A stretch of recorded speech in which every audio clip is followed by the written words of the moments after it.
I'm really fucking stupid. I forgot to plug in my Ethernet cable. Oh, you were supposed to We say the are F word live, guys. before we started streaming. Jeez. Don't ever. Oh, well, do that's that. we what are I was live.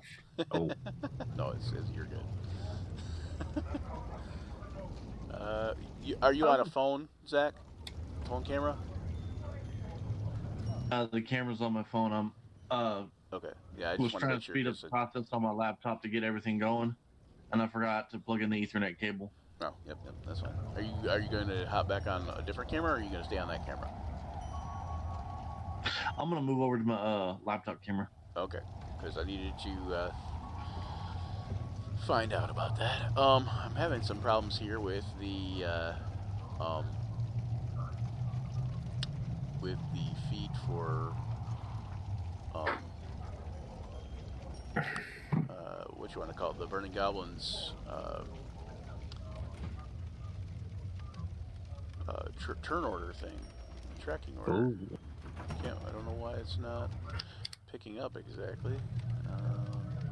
Maybe I need to make it bigger. Oh, there we go. That's the problem. Turn order is pulled up on my screen. I've been having to like Yeah, reduce no, it on and the put it Twitch to the side. channel. Ah, okay. I don't know all the features on Twitch as of yet. Still trying to learn that, but not really worth it if I can't stream. So True. I mean, it might not help. Might not help much if To you be can't fair, stream. That's true. more wrinkles the in only the thing brain I've that I ever don't streamed. need. Yeah. The only thing I've ever streamed, I think, was 10 minutes of Halo Infinite, and I was like, this is too much work. I don't want to do this. I streamed a little bit of Limbo before about 5 minutes in, it crashed, and I'm getting all these alerts all of a sudden saying that, hey, nothing's working. I had a few friends of mine that were actually watching along, trying to help me out with it, and all of a sudden, my Discord just all of a sudden gets absolutely bombarded with alert noises that transferred to the Twitch, and I'm getting the feedback from it, saying like, hey, your stream ain't working. I'm like, okay. Okay, this Gosh. alert box ain't working either for whatever reason. Go properties. Let me switch, and then switch back to that, and then see if that fixes it. There we go. It's fixed See, this is it. why Brian does want somebody else to be doing this. Yeah, and ultimately when we do the mainstream stuff, like I said, most of these auditions are kind of like tests. But Oh yeah. when we do the mainstream stuff, it'll be a lot quicker to get to where we're going and do what we need to do, kind of thing. Right. Alrighty then. Do this and see if it changes. And of course it's not. Why it's not, I have no idea. But Oh, we lost the very soothing background noise. Yes, the soothing background noise of people talking and now you have fire. quasi-soothing here. So, let's see. You guys should be able to see this too, by the way, right? I'm not seeing it on Roll20, no. You're not seeing a map at all? I am seeing a tavern scene with a brilliant explosion of color right in the middle. Right. Okay, Yep. that's. Oh. Okay, I don't know what that was about, but sure. There we go. Oh, there we go. Ooh. Nifty. Hey, Greg, can you? Well, no, I got it. What Here we are. It's a paradoxical thing on Twitch. There you go. So I need to. Oh, actually, yeah, Greg, can you take and copy the Twitch channel, the Twitch channel address, and put it in announcements or wherever somebody was talking about it? I don't know where that's at. Or on Facebook or something. Probably around. I'd appreciate it. That way I can put y'all up on my auto host list for later.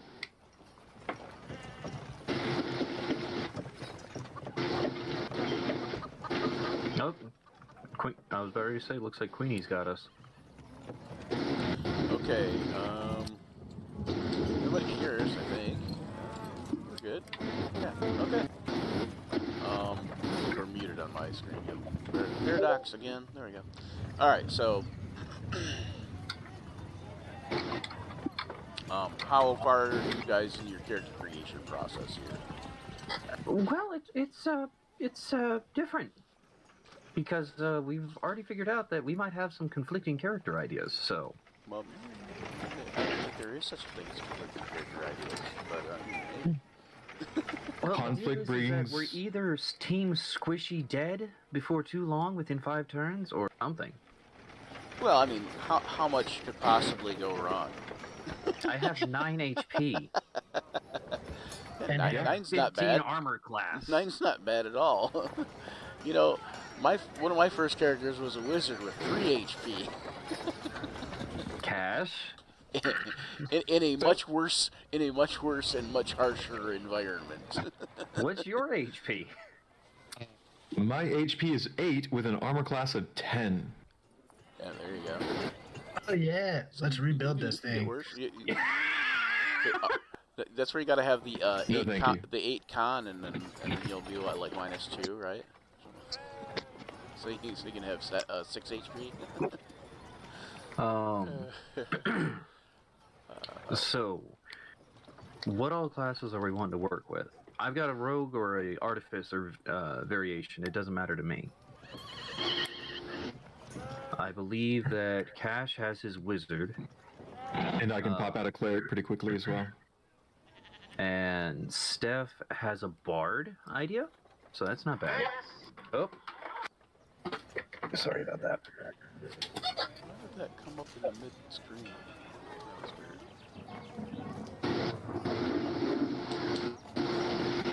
It should only be capturing that browser window, but I guess if I Got put it. something in front of it, it's capturing that too. Oh well. Strange. Hey Brian, the stream is saying that the music is a little bit loud coming through the stream. Okay, the ambient noise. Yeah.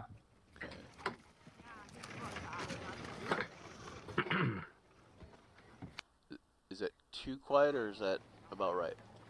That is very quiet for me, but there you go. Queen said it's better. Okay.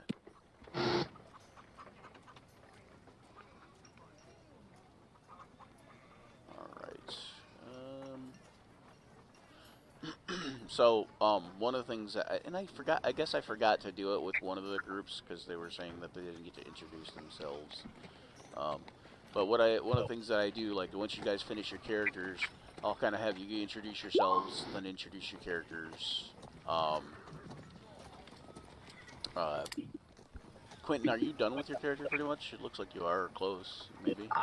Pretty much, but as I said, if need be, I can switch it up. Okay, well, So- if you want to start, and then I don't know who's next closest to being done with their character. I Looks Oh, like me. maybe Cash. Stone. Yeah. Yeah. What is your character, Cash? My character is the Fire Genasi. I'm sorry, I Fire couldn't. Genasi, that's right. And what's the class? What class are they? A wizard. Wizard, okay. He is a wizard, I guess. Oh, goodness. What in the heck happened over here? It's a wizard, Larry. It's a wizard. I'm a real wizard, Larry. Anyway. Okay, male or female? Male. Do you have a avatar in there? Let me I pop it don't open yet. I'm sorry. I couldn't find one that. that you liked. Right now, all I have on Roll20 is the free stuff. So. Yeah, that's fine.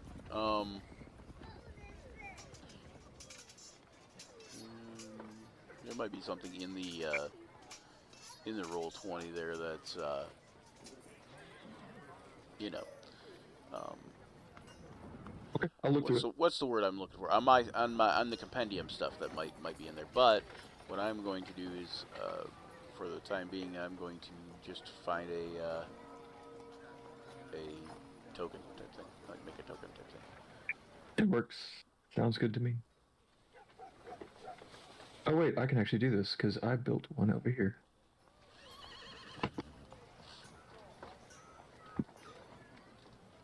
I actually went ahead and made up a token, so if that helps. What do you think of this one here, Cash? Like when it pops up here in your, what do you think of that, dude? Looks good to me. Okay. go to Token Stamp real quick. And Token Stamp is something you guys all can use at home. It's pretty awesome. I just look up Token Stamp 2. It's at rolladvantage.com. And there's also a token editor that somebody just showed me the other day. And I can't remember what the name of it is. Token, I guess it's like Token Editor or Token Tool. That's what it's called, Token Tool. And it's pretty cool. There's that. In the Auditions Group 5 thing. Anybody watching is probably like, Auditions Group 5? What? I don't understand.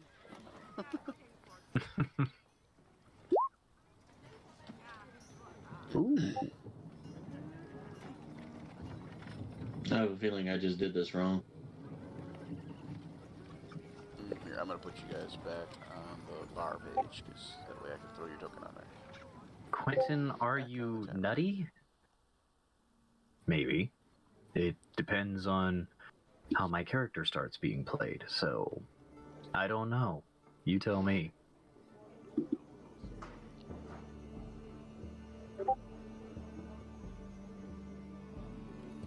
Greetings, friend! Have a seat and tell me what sweet nectar of relaxation I can get for you. My father used to say, a body, like a sword, needs a bit of cleansing every now and again. And I know I have just the stuff for you. What would it be? That's causing some feedback. Sweet meat, a dry wine, or do you prefer some more exotic fare? I'm sure I can dig up a bottle of dwarven or some such drink around here somewhere. If mortals brew it, I just might have it. Computer, please work. Okay. Do Genasi have night vision? Dark vision, I mean? I think, yes, no? Anybody? Oh, sorry. Bueller? Genasi do not have night vision. Genasi do have dark vision. Yes, they do? Okay. I will gladly be wrong. Yay! Okay, and that is Melvin. Where you at, Melvin? Melvin! Okay, there we go. Change the nameplate to just Melvin. Everybody can see the name. And we will change the first thing to hit points. This is what I do on every character. Is basically on the tokens. I set up the first bar is hit points, which is the green bar. The second one, the blue bar, as AC, armor class, and just in case somebody didn't know what AC was, I don't know. And somebody watching might not know, or somebody new to D&D might not know. So, and then bar 3 is going to be passive wisdom, or perception, essentially, which is the red one, bar, or whatever, red circle, whatever you want to call it. And I usually make the first bar so everybody can see it. There we go. And we'll click on that, and you select a token, and now every time you drag Melvin to the map, he will be all set. Okay. And, Nice. for Baroque, we're putting him on the map there. Wonderful. Is Baroque actually a centaur? Baroque is a centaur, He's a yes. centaur, okay. So we're going to get 2 points for him. Points? Oh, I passed the points. People watching are like, don't you know your alphabet? Start with A, then B, and move on from there. I have 9 hit points, 15 to my AC, and a 15 to my perception as well. Yeah, right now, Queen's probably watching going, man, that Ryan guy, his voice is so damn annoying. I wish he would just shut the hell up. I'm going to have to listen to him if I keep watching this stream. Alright. I went with a Goliath Barbarian, guys. I had to switch it up. That's not a Nice. problem. Alright, so We need everybody, somebody to take all the hits for there us. you go. You get to be the tank. Thanks a lot. Okay, so what I got to do with Baroque though is I got to reassociate his token. Now that I've got that set up, so just go to edit and you don't have an avatar thing set up. I do not. There you go. I probably should. Now you do. There you go. Perfect. Okay. So now, anytime you drag Baroque to the map, he will also have a token. Arctic Scarf is Steph. Yes. What? Arctic Scarf, that's you? Yeah. Uh-oh, Trying to figure out if the voice drag works. you to the map. Hold on, let me see if I can figure that out. Strange how it happened. Seems that fortune had smiled upon Brad and Janet, who'd found the assistance that their plight required. Or had they? Why? Okay, now I have no tool to... No slider at the bottom of my map. What the heck happened there? Work with me here. Yeah, I can't move my map. That's weird.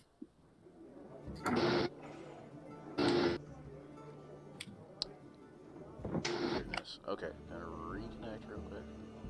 And we're gonna have black screen on Roll20 on the Twitch. Uh-oh. Put the turn order back. Put the turn order back. I need to figure out the voice I want to do for Baroque. There is this voice, but that doesn't exactly match with the character. You could do like Cogsworth and be like, and if it isn't Baroque, don't fix it. You know? No, I'm not going to. And you know what I always say? If it's not Baroque, don't fix it. Yeah, there you go. It's all about my timing. Anyway. I'm actually thinking maybe a little bit more fun, as it were. Okay. Something that sounds equally And we lost the tavern music. equally manic, as it does, well, somewhat. Hey, so there is apparently static coming through someone's mic. That's what Here's the chat that is win. saying. Is it mine? I was saying, sure, Not sure.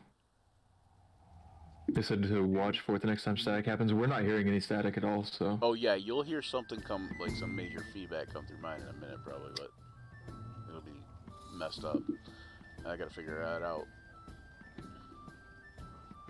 Okay, Steph, we're just gonna put your nameplate as Arctic. Alright.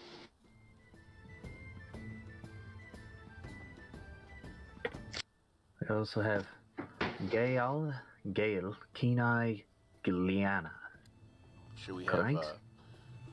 should we have a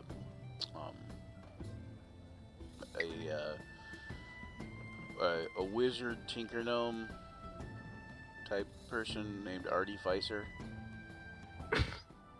No. I thought we went over how punny we were allowed to be last night.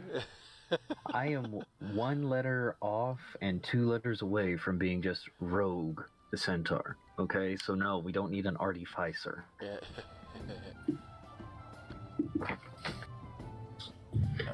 Okay, I think that's... Oh, I gotta give night vision, or dark vision to the Tabaxi also, right? And I have to give vision to... where did he go? Which way did he go, George? Oh, Baroque. Where did he go, George? Where did he go? The Centaur does not have dark vision, correct? No, I do not. Okay. Now you have vision. Yeah. I usually just fight in the daylight. It's a lot easier that way. You can get away a lot faster, especially when you know when you're going. Alright, and then, Zach. That hurts me eyes. Zach, are you working on a character? Oh, you haven't been Oh you God. haven't been assigned I'm your sorry. character sheet, have you? What was that voice? That was weird. You don't like Luther? It works, man. Perfect. It works. All right, Zach. So there's your character sheet in the list there, and you may commence character-ing. I'll make up one for Brock. He can, if he hops in for whatever reason, then we can make up one for him in a minute. Okay, so who's gay? L. The Gilliana. I am. That's Greg. Greg. Okay. What are you? Are you a Goliath too? I'm a Goliath barbarian. Alright. Sounds somewhat familiar. Definitely Do was. you want to be friends with Luther? Luther? He's Did I named, hear that he's right? named A Gay Al, Luther? but not after Big Gay Al. He's named Gay Al after he's normally Gaelic. But he's also gay, so that, you know, there is that. No, I don't know if he's gay. He's happy. No, He's just happy. he's gay. Okay. That's fine. Either one is fine, really. So, you know. The original meaning of the word. Yeah. What is a correct pronoun for, like, is there a correct pronoun for well, because I got it. LGBTQ probably, right? Oh, you kind of cover them all at the thing. Yeah. So I need passive wisdom wherever that went. Come back, passive wisdom. People at home going, alphabet.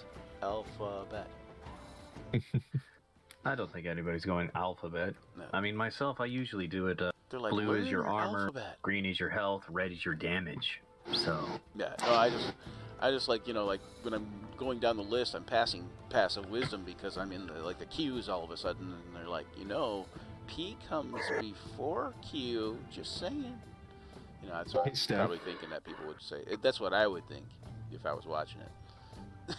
Hey, Steph, the chat's saying you're kind of in shadow. It's a little bit difficult to see you in video. Shadow. Yeah, do you have a? Do you have a light there? I can see her pretty good on my screen, but that's Yeah. my end too. So I don't know. Zach, you were sideways momentarily. Oh, I'm doing that on purpose. There you go. Anyway. All right, so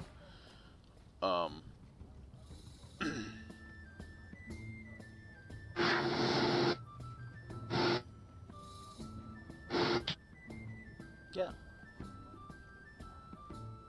All right, so go ahead and tell us about Baruch.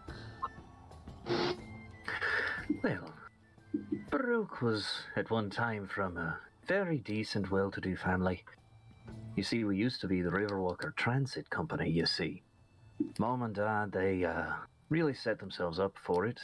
I mean, horse and carrying, traveling, work across the realm. Kind of was a little bit ironic when you ask me. Well, that's part of the reason why I decided to set out on my own. After I decided to try my hand at cutting my way through my own path, as it were, well, let's just say fate had other plans. Didn't necessarily have good luck with either my investments or avoiding thievings and whatnot. So, needless to say, within my first year, I was pretty much broke. Times got tough. I got desperate. And to the point I just kind of gave up. Went down to the forests. Thought that maybe living as on my own, getting in touch with my natural instincts might help me for a while. It is until the owlbears. Strangely enough, though, found myself in the company of a rather interesting group of goblins. They took me in, taught me some of their ways. After all, stealing's only worthwhile if you're surviving from it. I helped them, they helped me. They needed bigger, heavier things moved. I definitely got the build for it. And they taught me a few skills of my own, to hopefully make my way a little bit better. As it stands, I'm daresome to go tell Mom and Dad about what I'm doing. So, I'm more or less keeping to myself. Some harsh words were said, and I'm not eager on heading back. So quick question. Right. is your centaur, even though I know centaurs, according to normal rules, are medium-sized creatures, is the centaur that you have from the Midgard heroes, is that considered a large creature, or is that a medium creature there as well? On Midgard, it's considered medium, Okay. but I've also ported him from the Ravnica, actually. And is Ravnica So he's- large? Yeah. Okay. He's still medium. Oh, still medium. Okay. Wow. Yep. Interesting. Okay. Mm-hmm.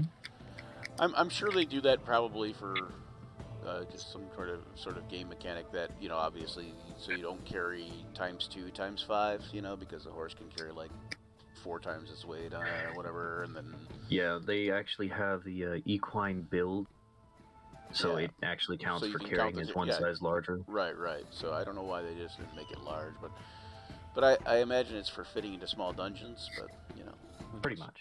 It's so they can ride a horse. Come on, guys. Yeah. They can ride a I- large so mount centaur can and ride ride a horse. It's crazy, dude. I don't think so. It could happen. But we don't want to see any of that because, you know, okay, maybe we do. I don't know. You're sick people, sick individuals. I won't kink shame anyone because, you know, I have no place to kink shame anyone. What? Okay, so I know. Oh, I'm gonna put this back in here. I need to change Brock Coon's name on this character sheet because this won't be Brock. I have an extra character sheet for Brock. I'm just making a character sheet up so anybody watching can kind of see what I'm doing here. So I've got this thing called a Piney, which is from it's from Midgard Heroes Kobold Press, and basically the Pineys are in this thing called the Old Margrave. They're an elusive species of humanoids known as the Pineys. These strange beings are followers of a superstitious code known to the outsiders as the Old Ways, though the Pineys themselves do not refer to it as such. For them, the rules of Margrave are as natural as the leaves growing on the boughs above. So they're essentially like almost like a humanoid half-elf looking thing. Their two long limbs and blank inchoate eyes suggest a fey influence, but their kind is also known for strange plant-like qualities to their skin, hair, and nails. For this reason, Pineys prefer wearing scarves and hoods to hide their true faces. Pineys do not recognize gender and are utterly unconcerned with prescriptive roles based on such. They are arbitrary. They generally have arbitrary physical characteristics, or they generally believe that physical characteristics are like totally arbitrary. When they wish to reproduce, the magic of the Margrave will allow that. The Piney allows the Piney to alter its form as required to ensure successful reproduction. So essentially, like seahorses, the males could become females, or the males could become pregnant, depending on how that would work. You mean clownfish? What's that? You mean clownfish? No, I mean Or seahorses. No, seahorses, the females lay the eggs to the male's sack. Oh, okay. And Okay, so the males don't give birth. Okay. Yeah, well, some fish groupers can change their sex, but I was just speaking more of the. I thought the male seahorse actually gave birth, but maybe I was wrong on that one. It looks like it, but they don't change. Yeah, I realized they didn't change sex, but that doesn't matter one way or the other when you're dealing with things like platypi. So, you know. Hey, Brian, question. Yeah. Queen wants to know if she can jump in real quick to track down that static. You good with that? In the Discord? Yeah. Yeah, it might pop everybody over one, but go ahead and hop in, Queen.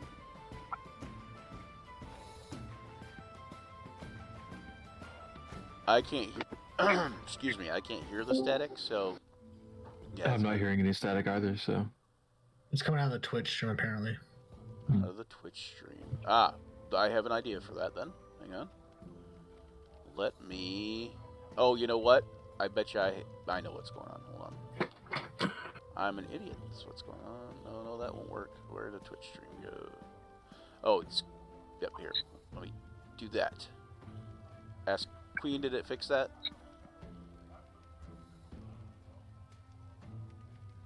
Anybody? Or no? Queen's muted.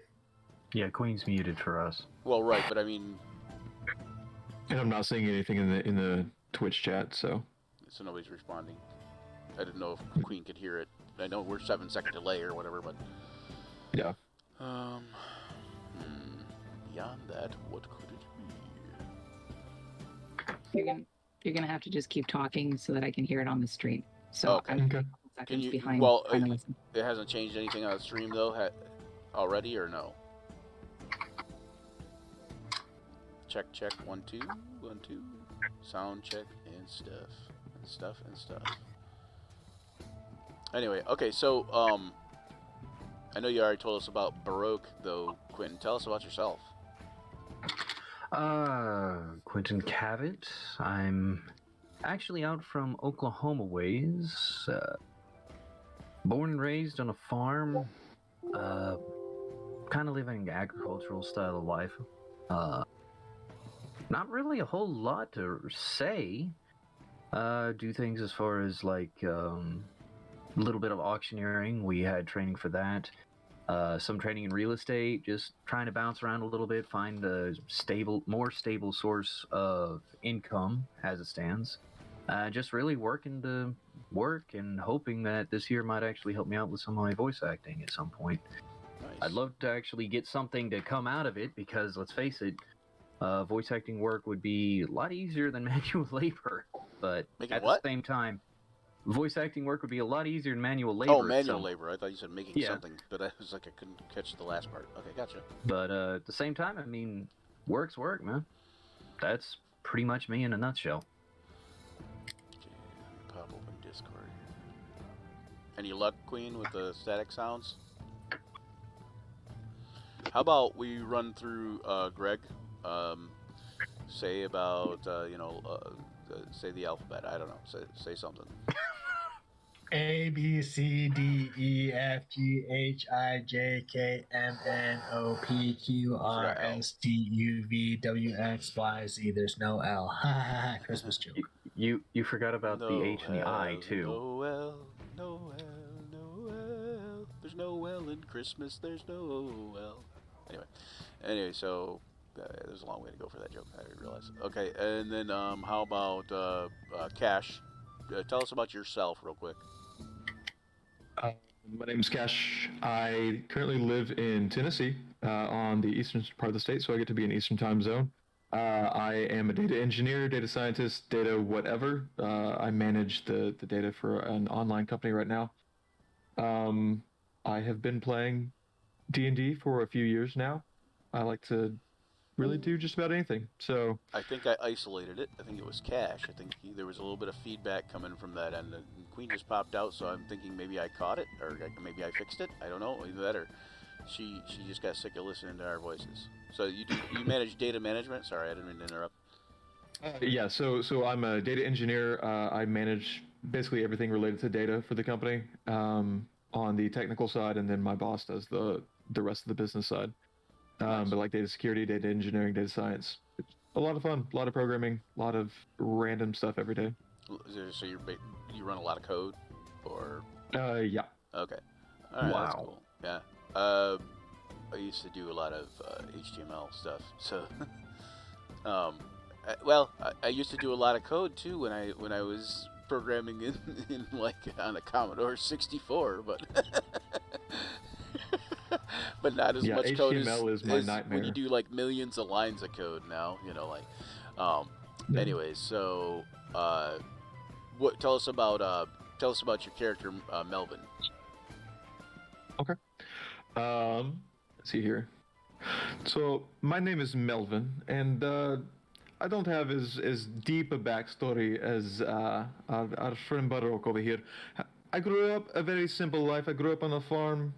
My parents tried to keep me away from civilization because, it's not always a good idea to have a child with flame hair being around other children. But, I grew up on the farm, was kept separate from everybody for the first several years of my life. My older brothers and sisters turned out fairly normal. I was the only one with, a head full of flames. And eventually I just really got tired of it. I decided to come down out of the mountains and see what real civilization was like. I came out here just to really find something more fun than walking behind a mule and plow all day. So I'm just really enjoying, being in civilization. I've learned a little bit of magic. I like playing with fire, and it really just kind of it fits. It fits. Flame hair, flame magic, flame on. Will be good. But that's just about everything for Melvin. Yes, that's me. Okay. So back to because I'm OCD about this stuff. Back to Steph's thing. We got the thing where it says after an elaborate courtship dance, females deposit their eggs into the male's brood pouch where he fertilizes them. Okay, we're back on seahorses. Yeah, seahorses. Yeah. So as the embryos grow, the abdomen becomes distended, just as in human pregnancy. So the females do deposit their eggs into the male's brood pouch, but he does fertilize them there, and it is also considered, according to the Ocean Service's NOAA.gov, that seahorses and their closest relatives, sea dragons, are the only species in which the male gets pregnant and gives birth. Correct.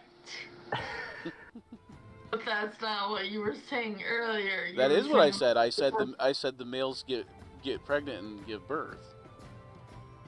No, before that, you were comparing them to a sex-changing animal, which is the clownfish. Kinda. I was kinda comparing them. I just said that nature will take care of it. Is what I said is in the thing.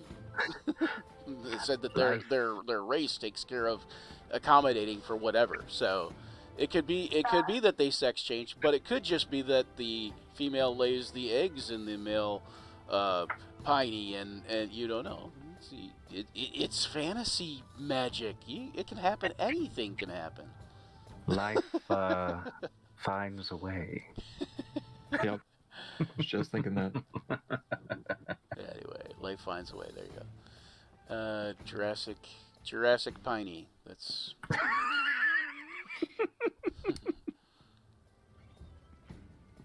All right. Anyways. There was a long way to go for that segue. I mean, I'm retarded there. about things like that sometimes, in a good way. But I love myself because I'm so awesome. Not. Anyway, so Stephanie, how far are you on your character? I'm good. Are you? Okay, so tell us. Do you want to tell us about yourself first, or you want to tell us about your character first? Okay, yourself first. It sounds like you want to talk about yourself. She's like, do I have to? No, I said no. No. So Uh-oh. me. What happened to Brock? I'm Steph or Stephanie. It doesn't really matter. If I lean this way, I'm in less of a shadow. Anyways, as you probably could have figured out, I am zoologist by education. Ah, there you go. That's why you were able to correct me. See? Do you do marine stuff too, or just mostly anything? I focused on the education side of it, so I kind of was a little bit of everything. Okay, so you also possibly teach this, or you just studied to teach it? Oh, you did teach it. Awesome. I did. Very awesome. Very awesome. I left a while ago for. And I think everybody needs to know that about seahorses, but the females do lay the eggs in the male because it's important to know everything. I don't know why, but sorry. Why do I feel like that's going to be a running joke now? Hold on, let me go get the shovel. I am so the rabbit hole guy. Like, oh, look, a rabbit hole. Let's go down it and see what's at the bottom of this rabbit hole. Just like anything, too. Like, man, I go down so many crazy rabbit holes. You should see me with the Forgotten Realms since I started DMing in the Forgotten Realms. Like, because before it was like basically my world, and my world was basically Forgotten Realms, Kryn, and Greyhawk. And so it'd be Orth, Athos, and like every world just kind of caked together into one big world, homebrew kind of thing, It was kind of crazy, but when I started doing DMing Forgotten Realms, I went down such a deep rabbit hole, and now I'm editing the Forgotten Realms wiki. You know, so it's crazy. But yeah, so I went down for like probably I want to say the better part of 6 months just straight lore diving. Which, by the way, if you guys watch Mr. Rex or Jordan with a PH or who's the other guy? AJ Pickett. Those guys all got some great lore videos. Oh yeah, I watch AJ Pickett a lot, to be honest. Yeah, they got some cool lore videos. I was thinking like we should do some ecology videos on here, and now I know Stephanie is gonna be my go-to. Ecology of the dragon, ecology of the Wimmick, and go back to those old dragon magazines where they did the ecologies. Anyway, Oh gosh. Oh, my. that would be awesome. Okay, so anyways, so tell us about Arctic Scarf, the tabaxi there. So Arctic Scarf or Arctic, she is kind of lazy. I came from the mountains, the mountain tribe, but it's kind of hard to find a good meal in the mountains, so she came down. She only wants to find an easy meal, a cozy place to sleep, and maybe a drink or two. She's not complicated. Okay. All right. And so, what classes? Bard. Bard. Okay, Bard. And Quentin, you what class were you again? A barber. Rogue. Oh, rogue. That's right. Okay. And then Zach, do you know what you're making yet? Oh, I'm already done. Okay. Well, okay. Tell us about Zach. Me personally, or would you like the character first? You talk about you. Unless you don't want to talk I about am you, a in which freelancer. case, then don't talk about you. But so, go ahead. Alright. I'm a freelancer. I do a little bit of everything. Right now, I'm on current indefinite hiatus until medical is done. So now I do everything on my butt while sitting down. In the case, current projects are a YouTube channel that's taken more than 8 years to be any kind of success. Just hit my first 100 subs. Nice, So I'm happy nice. for that, even though it took 8 years. Yeah, you know. How many videos in 8 years do you have? Have you done, like, do you know? Do you have an idea? A couple hundred. A couple hundred. Okay, that's not too bad. That's not too bad. In 8 years, if you had a couple thousand, you'd have 1,000 viewers. That's how that works, man. As far as I can tell. True. As far as I can tell, you know, like it's more about the quantity of videos that you're putting out there and consistency too. But yeah. Okay, so what do you do on your YouTube videos? Do a little bit of everything. Most of them are gaming, but from Okay. time to time I'll get into something like I want to mess with. Like I'll be like, "Oh, I saw this on the internet. I'm gonna try and copy it." Oh, okay. And I fail spectacularly, but you know it's fun. It's a fun journey along the way. Right. As long as I do. you're having fun, right? Right. A lot of cooking videos. I love to cook. No harm in that. For some weird reason, I have an extensive knowledge of paint. I don't know why. Paint? What kind Yeah, of paint like- then? All kinds of paint, or specific types of paint, or what? The majority, the strong part of it is house paint and architectural, but little bit of automotive, little bit of models, little bit of artistic paint. Okay. For some reason, that's the one thing that stuck with me, knowledge-wise, through my many different jobs. So you mean like when you say artistic paint, you mean like just different oils and acrylics type of thing, or you mean? Yes. Okay. All right. How'd you get the knowledge of paint?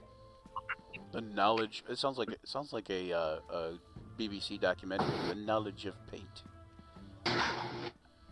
Either Well, BVC or I would maybe so something from watch Bob that. Ross. Or yeah, or yeah, PBS. I would so watch that show. It would be pretty interesting, to be honest. The knowledge of Rated paint. by Bob Ross. The knowledge of paint. Narrated by James Earl Jones. Anyway. Worked at a paint store. You worked at a paint store? Oh, Yeah. okay. Okay. I walked in, said, "Hey, I need a job." They said, "You're hired." I go, "Really?" They go, "Yes." So, Well, if it works, man. so did you guys do? Did you guys all do class equipment, or did you guys do starting wealth? I did class equipment. All right, Zach, equipment. tell us about your character I too, did class because equipment. we don't have a name for your character other than Zach. Currently, The character's name is Luther. Luther. He is okay. a bit of a soft-spoken doofus. He's a fisherman. Lived on a fishing boat with his mom. He currently got kicked off because he broke the mast again from clumsiness. And she won't let him back on the boat till he brings enough money to fix the boat. So he's gonna go make enough money to fix the boat. And Luther is an orc. Yeah, he's an orc. He's obviously an adoptee, otherwise his mannerisms would be the normal. He's soft spoken. Luther likes to talk about race, and he'll ask and stutter from time to time. Oh, this looks like Luther to me, as far as I can tell. And do you have a idea for a avatar? no, I was just gonna crappily draw over my face with some droopy orc ears and then color it all like dark sea green. Here, check this avatar out and tell me if this doesn't look a little bit like, hey guys, I found a head, kind of thing. Hey Does that guys, work? I found a head. Yep, I found a head. Yep. Yeah, Does that? What do you think of that avatar? Does that look okay or no? I don't know where I'm looking. Oh, on Roll20 in your character sheet. At your character sheet, in the bio and info section. Oh, you might not. Yeah, there we go. There we go. I see it. Yeah, I closed it because I was like, okay, I'm done. Is that look? It's like what you would picture? Something along those lines. I'm having a full Luther moment. I can't find it. Give me a second. So go to your Open character sheet and open your character sheet, and then on the top left it'll have bio and info. There's like a little tab. Oh, that'll work. Okay. Yep. That's Luther. That kind of look like, hey guys, look what I found. I found a head. It almost sounds like And that's Luther will sometimes get stuck in these little stories. Like, I once arrested a giant lobster, and I kept bonking it, and it clipped the mast in half because it was mad at me, and well, that's how I broke the ship. What clipped the mast in half? a giant lobster. Giant lobster. Yeah, it was a crayfish, Luther. It was a crayfish. It was a giant crayfish, I'll give you that, but it was a crayfish. So you're wondering, what is a giant lobster going to do then? Giant lobster, that clips the whole ship in half. It's like... Oh, hey. Oh, look at, guess what? Oh, Stephanie, you're in the hot seat now. Guess what? What's the difference between a crayfish and a lobster? I mean, besides size, obviously. I mean, are they basically the same thing, though? Like, I mean, they're both crustaceans, obviously, but do you know if there's a difference? Like... Difference is where you find them. Oh. Crayfish are freshwater. Okay, and so lobsters are all basically saltwater, then? Yeah, lobsters are saltwater. Get down. Oh, very cool, very cool. Good to know. And crawfish taste better. So there'll be that five captain here. I understand. I do like crawfish. I do. Yeah, I would say they taste better, probably. I mean, Lobster has an edge because you just use tons of butter, and you're really just having an excuse to eat butter at that point, which is who needs an excuse to eat butter anyway? So I want to eat butter right now. Okay. We're going to reach out to our sponsor, the Heart Association of America, for our next bit. Okay, just for the record, that's not really a sponsor. just in case anybody wonders. I don't think they will, but you never know. Never know. All right. Now we got, now maybe we'll get a sponsor from the Heart Association, right? They'll be like, yeah, There you go. these fools are eating butter, and I want to eat so much butter I can actually hear my arteries hardening. Oh. What in the heck is going on with these token I'm settings? gonna try swapping into my laptop camera now, see if that works better. Your token If not, settings I'm aren't gonna working go for back whatever to my reason. phone. That's weird. Okay. Yeah, my network's been acting weird today. Oh, I see why it's not working. Didn't link it. All right, go ahead and swap to laptop camera. I think I don't have the feed up, so I'm assuming either Never the mind. problem is I don't- totally I don't- fixed, or at least fixed enough.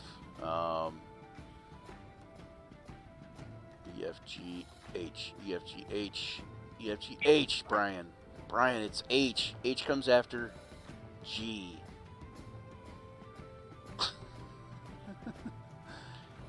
You guys are like, oh, what kind of idiot DM did we get stuck with here? Yeah. This is setup, man. Yeah, It takes time. It does. So, and obviously, once we get going, I don't know if we're gonna do character creation. I don't think we're gonna do character creation for everybody for the main cast, for the main campaigns. I think we'll get the characters creation set up off screen, but then we'll still do the intro of the person and the character prior to, Of course. playing. Right. So, all right, and Luther, you should be all set now too. Alrighty. Thank you, mister. Oh wait, I gotta make sure it says Luther and not Luther Zach for his nameplate. Everybody can see that. Everybody can see that. I also got my $10 gift on Twitch, so you can watch the show on another channel as well. Do what now? Oh, $10 games on Twitch, yes. Yes, I actually put a thing on there somewhere. I put something on there somewhere. Maybe I just invited you as a friend. I can't remember. Yeah, I'm gonna be trying to whenever you do the other groups and other things, regardless of what happens. Auto host it or something. I'm still gonna be showing this build.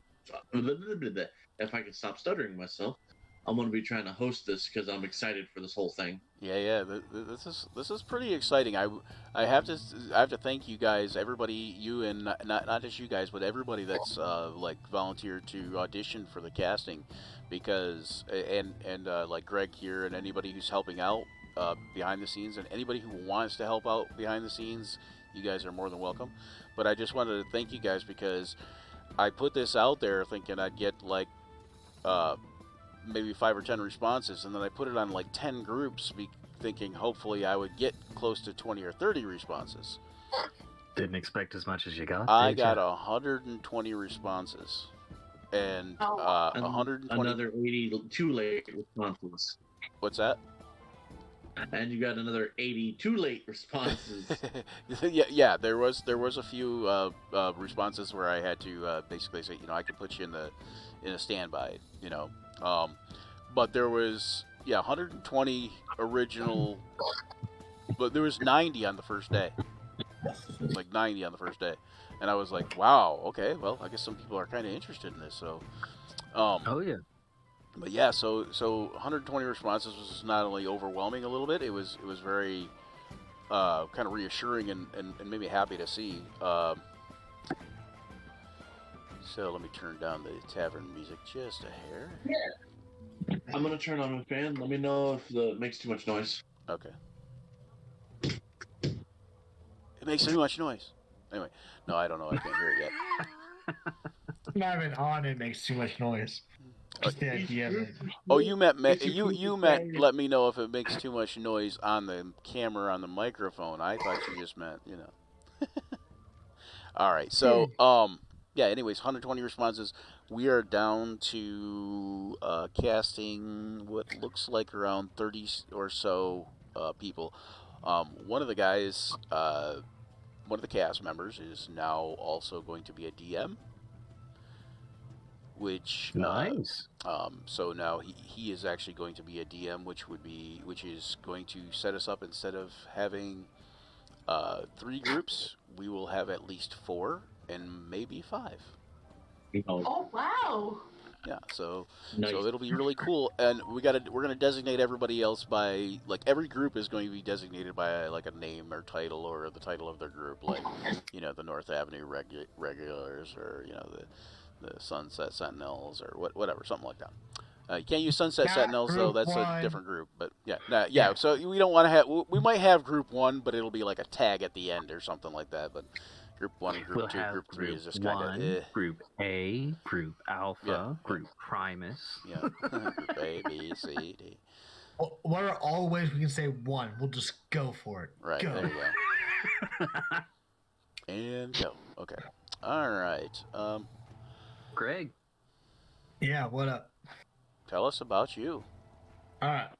Gregory. I'm the father of 3 girls, married. Currently in Virginia on orders here in Virginia area. I'm an AE, meaning I work on the electronics of helicopters. Are you allowed to say where at in Virginia, like roughly, or does it matter? Norfolk. Okay, Norfolk. Okay. There's yeah. like 4 bases around here, so So you're an you airman? got a chance. Or No, I'm actually Army? a petty officer. Oh, Navy. Navy. Okay, Navy. Okay. I'm an AE, so I work on helicopters. I work on the Sierras, so the MH-60 Sierra. Been playing D&D. Let's see, I'm turned 29. I started playing when I was like 14, 15. So it's been quite a few years. 3.5 and 5E or what I played. I've been mostly playing 5. Came back to it a while ago.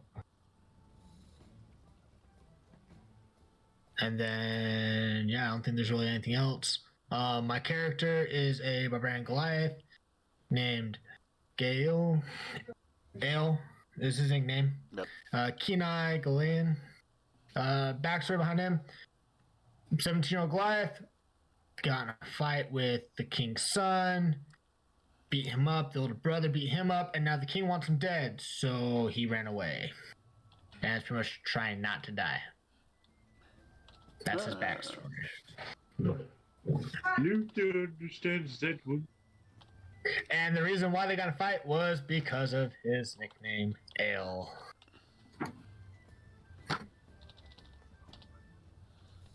Ah, gotcha. Okay, so here we're gonna do this real quick.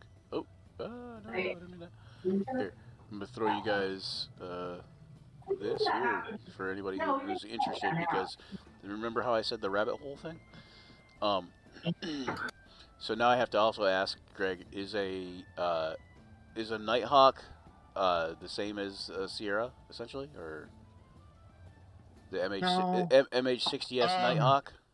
Is it just the same thing with some variants or whatever? But it's just variants, just different names. Like you have the Seahawk, the Nighthawk, the Blackhawk. They're all. Is that what you're working on, basically? Essentially the same thing. I think. Yeah, I'm not working on the Nighthawk. No, I mean the Sierra. Is that the helicopter that I just yeah. put up there? Is that the one that's pretty much you're working That on? one looks like a. It says it's a naval helicopter and a Sierra. That's a Sierra. That looks like a Block 1. Okay. Anyway. New legendary artifact for D&D. No much whirlybird. Oh my god. Block 1s. So Block 1s are the first.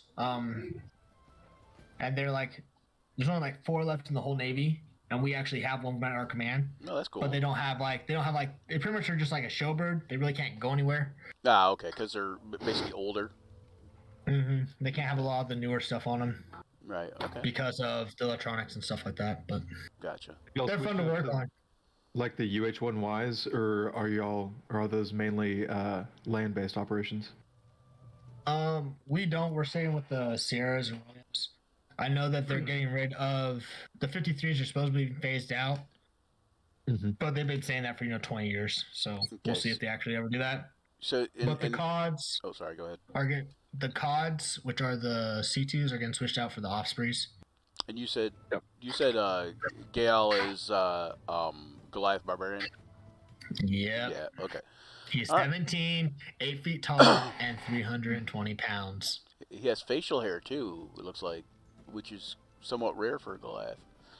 My Goliath has facial hair once in a while.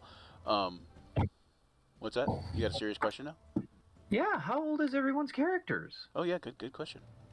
Because we got 17-year-old Goliath, which that makes sense. That's fine. He's an adult.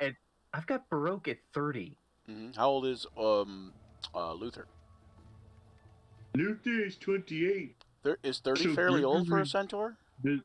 Centaurs old age the same as humans. Oh, okay, yeah, okay. So 30's not old. It's just, he's an adult. Yeah, adult and then some. Yeah. And then and then Luther's 28, so he's orc, and they age a little bit faster than humans. But, they tend to die around like 50 or 60, but a lot of times that's because they're rough and tumble, kind of like the Goliaths. They die a little bit younger too. But Stephanie, you are Tabaxi. How long do they live, and how old is the Tabaxi? About a human's like age, so I put her as 24. 24, okay. And then the Genasi probably are really long-lived. Yes, no. Genasi age about the same as humans, but their lifespan is a little shorter. So. Oh wow, okay. Yeah. So Melvin is 21. So Genasis mature at the same rate as humans, reach adulthood in their late teens. They live somewhat longer than humans, up to 120 years. Oh, up to 120 years. Nice. Okay. Yeah. So here's my question: is Genasi with the flaming hair? Like if your Genasi dies of old age or otherwise, does the flaming hair become just like normal hair, or do they become bald at that point? Or does the fire go out? Because I assume the fire goes out when their life force goes out. I would assume that as I get older, my hair will slowly fade down like... Ow.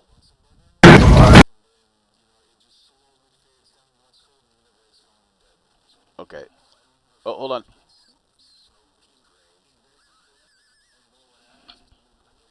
Hold on, guys. Yeah, I'm having that static issue Okay, that seems to be fixed now. Sorry. Sorry. That's weird. I don't know why it does that. It drives me nuts. And I'm sure that came through on the stream, too. It might not have, but I bet it did. All right. So for you guys, so how old is the Genasi again? The Genasi is 21. 21. Okay. So varying ages. And then you said the Tabaxi was 24? So 21, 24... And the Goliath is 17, so he's just hit adulthood at 15, I think. Is when the Goliaths become adults.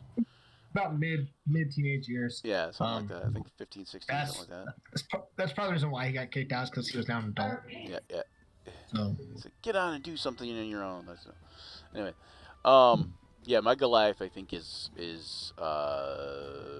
17 also, maybe 16, no 17, and he's not in this game obviously, but he has a twin brother that's a fraternal twin, and so his twin brother that came out 4 minutes and 30 seconds after him is actually taller than he is by quite a bit. So my Goliath is as short for a Goliath. He's 6'9". So he has sort of a Napoleonic complex himself, Anyways, okay. So we're gonna assume for the purposes of this run through, this audition one shot, that you guys all know each other somehow. Whether that's you're traveling on the road and this is a stop where you guys have kind of intermingled as you guys are entering this tavern, or that kind of thing. But yeah. So 1 second.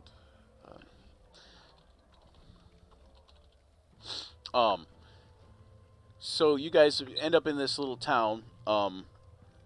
You guys are in this place called the Sunset Vale. The Sunset Vale is if you guys are interested, is in the southeastern corner of the Sword Coast. So it's the farthest point away from being the Sword Coast that could still be called the Sword Coast, and even I don't consider it the Sword Coast, but it is in Volo's Guide to the Sword Coast, so we'll call it part of that. It is the farthest southeastern corner of what is known as the Western Heartlands part of the Sword Coast. And there's a set of mountains. There's a chain of mountains to the east, like directly, and then there's a forest, like a huge forest to the west.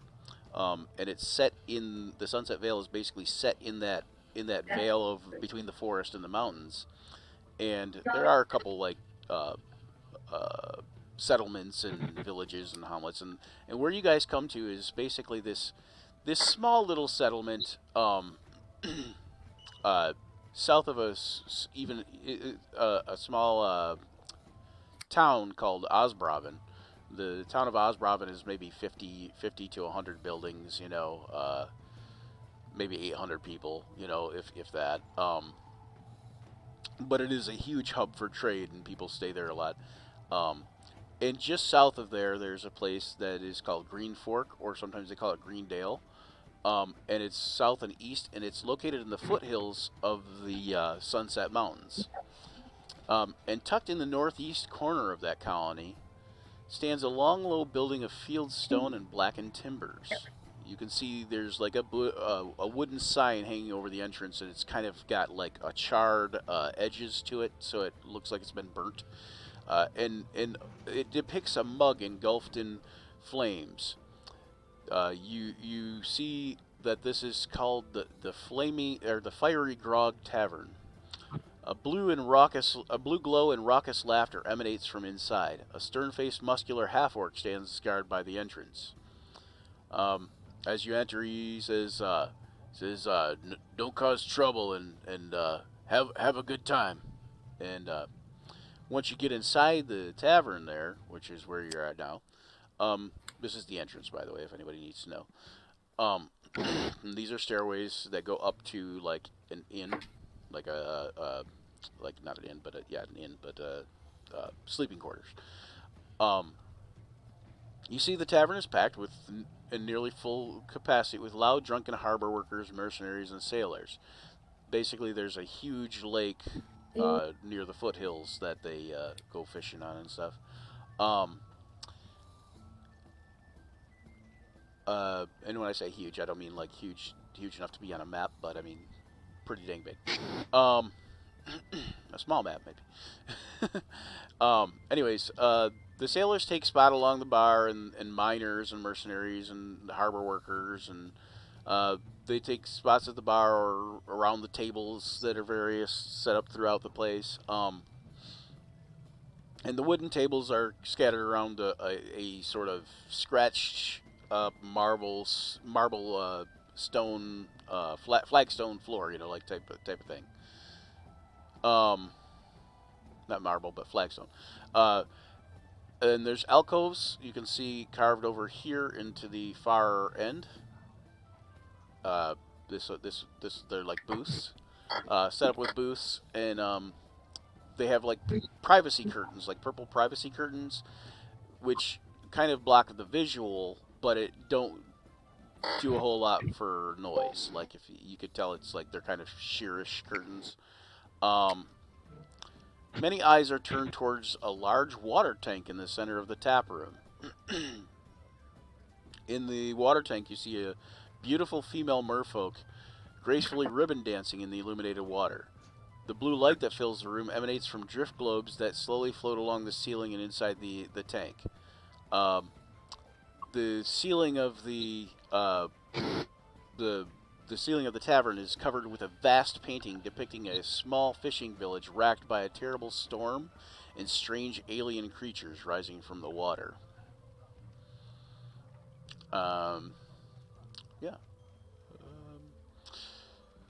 When you go in there, you also see basically along the far wall, you see a gnome standing on the counter near a Goliath cook. And the gnome on the counter is talking to one of the patrons, and he walks back and forth across the counter and talks to many of the patrons. You kind of think that he might be the owner of the establishment. You see a sign up behind the thing on the eastern wall that says, "Try our fiery grog challenge," and also another one that says, "Wanted, monster exterminators."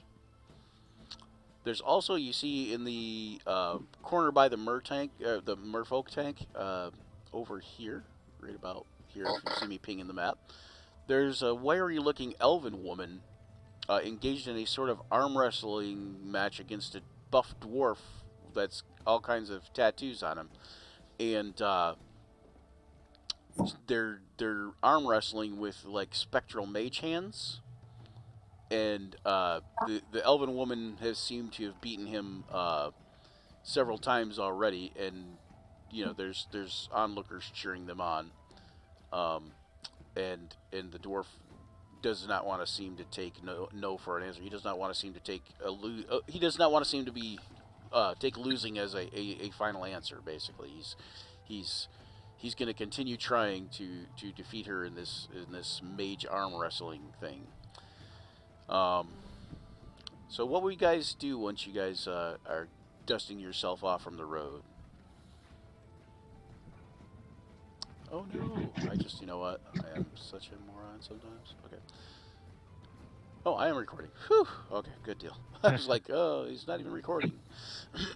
Okay, go ahead. Hey guys, so the do you see that flaming rug challenge? I think that would be perfect for me. What do y'all think? If it's food, count me in. Baroque is currently standing kind of at the door using a dagger to pick what stones and dirt out of his hooves as he says, "The sign there was quite an interesting form of advertising. Not only is it fiery grog to be about burned, that's quite clever." I just want a marshmallow, because Melvin, I really want to try to cook a marshmallow on your head again. Please let me try it. Please let me try it, Melvin. Please. Melvin knows how expensive spun sugar is.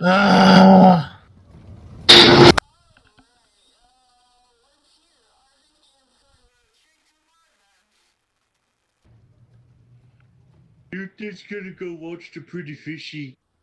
Okay, I don't know. See, I'm not getting enough from Discord. Can you guys say something in Discord again real quick? Say Testing. Everybody Testing. say testing. Testing. Yeah, I don't know why it's not. Testing. Good. Testing. All right. Testing. I got an F. I got an F. Bob's your uncle. Bob's your uncle. There you go. All right, so you guys go over to the bar. You notice the Goliath cook is mixing up a nice, thick-looking batch of vile-smelling greenish-black viscous liquid in a cauldron. This combination of what looks to be, or maybe even smells to be, a little bit of a spiced rum and some crazy multitude of other ingredients that the gnome somehow picked up during his travels, is then lit on fire and set before various patrons. I don't think that's healthy, guys. That looks I may be awesome. regretting what I said earlier. I don't think that's healthy. The vat is, you can see the vat is being brewed and churning and steaming, and the cook, is like, "What'll it be, guys?" What is the fiery grog challenge? He says, "Well, if you can drink 3 of them, then you can have free room and board on Tofdir over there." And he points to the gnome. Free room and board. Oh. I would normally be concerned about, sanitary conditions in a place where you let people walk on the bar top, but you know what? I'll do it. Set me up. 3 in a row, right here. Let's do it. Okay, so he says, "All right, if you're up for it," and he puts down one, and he puts down another one, slaps them over the side, and puts down the third one, and then he lights the first one on fire. While this is happening, Ale's gonna go, "Do you have any marshmallows, please? I really could use some marshmallows." I told you not now. Go away. Go away. He says, Maybe "Oh later." no, marshmallows is expensive, but you know, I think I might try that in the grog next time." Ale grabs his mouth and walks away over to Luther and Bertok. But Rogan. Down the hatch. Okay, so who's trying this? The Genasi, right? Okay, Yep. so make me it's mighty strong stuff. You know, it's very pungent, and it's very like a strong bitter taste to it. You can taste the rum, but make me a Constitution check. We'll put it on the chat thing. Sure. There we go. 22. All right, that first one goes down real easy. You know, I'm assuming you Wow. blow out the flame first, but maybe not since you're That a would Genasi. blow out the That was a Fire nat Genasi, you're 20. probably just like, yeah, okay. As Why I- would as we I blow take out out, the flame? the flames Fire join in with the Genasi. flames in my hair and add a really weird color combination up there. Yeah, It's it probably kind of like your hair probably might flare up even, you know, like flare up even, and maybe have a little bit of a greenish glow for a second. There you go. Especially as I drink the dregs, it just kind of hits weird, and the flames change colors. Okay. All right. So then he takes the torch, which is specifically set in a cradle behind the bar for lighting. It's a small torch for lighting drinks, and he lights the second one on fire. So there was a little silt at the bottom of the last one. Is this one gonna be the same? Or are we good? Is this one better? And he says, he kind of shrugs. He says, you'll see. You know what? It can't be any worse. Down the hatch. Okay, make another Constitution check. Because you tell how drunk he is based on the color of his hair. Well, I don't know. That's up to him, I guess.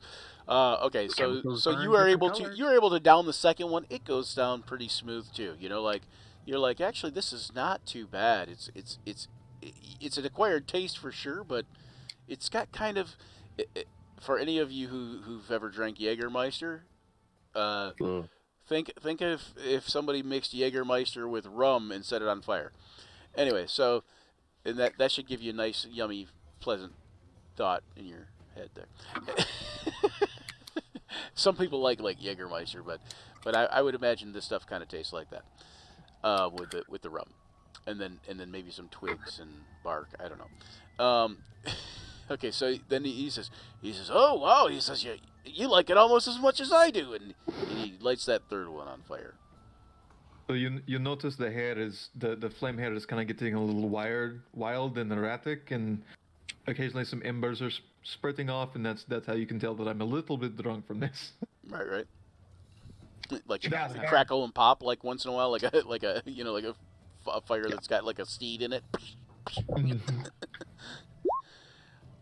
All right, what's the last one? 19. Okay, you are feeling really good. You're feeling really buzzed, but you're also safe in the knowledge that you have free room and board, free room and food. The waitress, everybody kind of like that sees you. That's like a local kind of cheers you on a little bit as you finish off that one. And the barmaid brings you over like a hunk of cheese, a fat chunk of pork, some fish, a loaf of like a small loaf of bread, and like a trough of like different veggies and stuff like that, and then like a tankard of ale. Well, he seemed not to have an issue with it, so I'll take 3 of those and see if I can do better. All right, so Arctic is going to step up to the plate. He says, the Goliath says, now that's what I like to see, and he sets down one of them in front of you and lights it on fire. Melvin gets drunk and burns the end down. Far away to hear all this going on. What's that? How far away? What was that question? I said, am I too far away to hear? Am I too far away to see all that's going on? Probably not. I mean, it's probably loud, so you probably can't hear exactly what's going on, and you can probably see what's going on. It does look like Luther's a little distracted by the ribbon dancer, but you know, hey, that's up to him. I mean, but yeah, you can definitely see them doing the fiery grog thing over at the counter.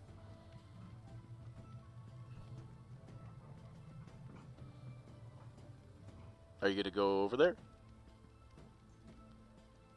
Luther being, yeah, I'm gonna be. Luther's curious now. He wants to go see what's going on. Okay. All right. So Stephanie, Or- Arctic takes down the first draft, and it's not terrible. It's just terrible. But you don't gag or sputter or anything. It's just kind of like, ugh, you know, like, but you're fine with it. And then he sets down another one. A little bit of this foam spills, a little bit of foam or liquid spills over the side, and you know, as he slaps it down there and lights it on fire, and of course the fire trails down the side a little bit and onto the bar, you know, where he kind of just wipes it away. Nice. All right, you take that one and you slam that one down. You're almost kind of thinking, hey, you know, that second one is almost better than the first one. Yeah, I can definitely see how it's an acquired taste. All right. And he sets down that third one nice and gingerly, you know, and he's like, all right. Is Arctic female? Yes. And he says, all right, Missy, you only got one left. And he sets it down really carefully and gingerly in front of you and lights it on fire carefully. And he's like, and you can tell that there's people, like, they're all kind of like watching you, and they're all like standing around and like, is she gonna do it? Is she gonna do it? You know, like that. Oh. Stop. So go ahead and make that final Constitution check.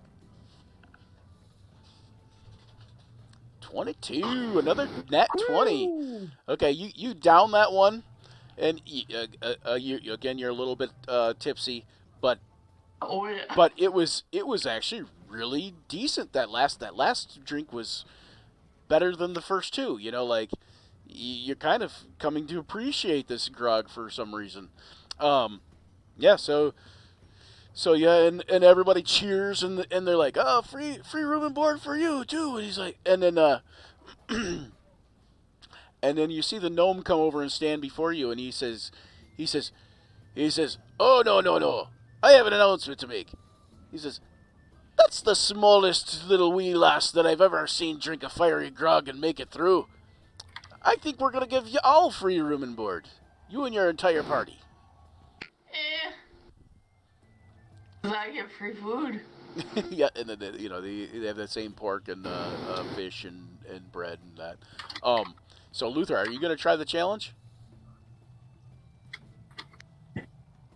Now that you're all gonna get free food anyways, you could.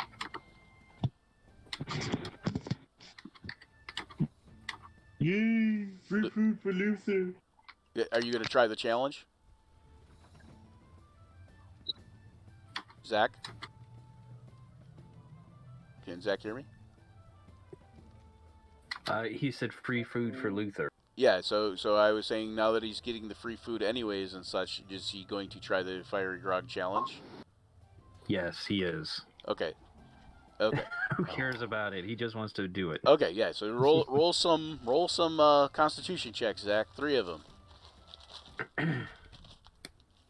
I forgot how to do that. Okay, so yeah, on your sheet it'll be a Constitution save, or a Constitution check. I mean, sorry. So you just click on Constitution. Meanwhile, Broke is actually going to be looking at Gale and saying, wait a minute. Aren't you too young to be taking in an ale anyway? I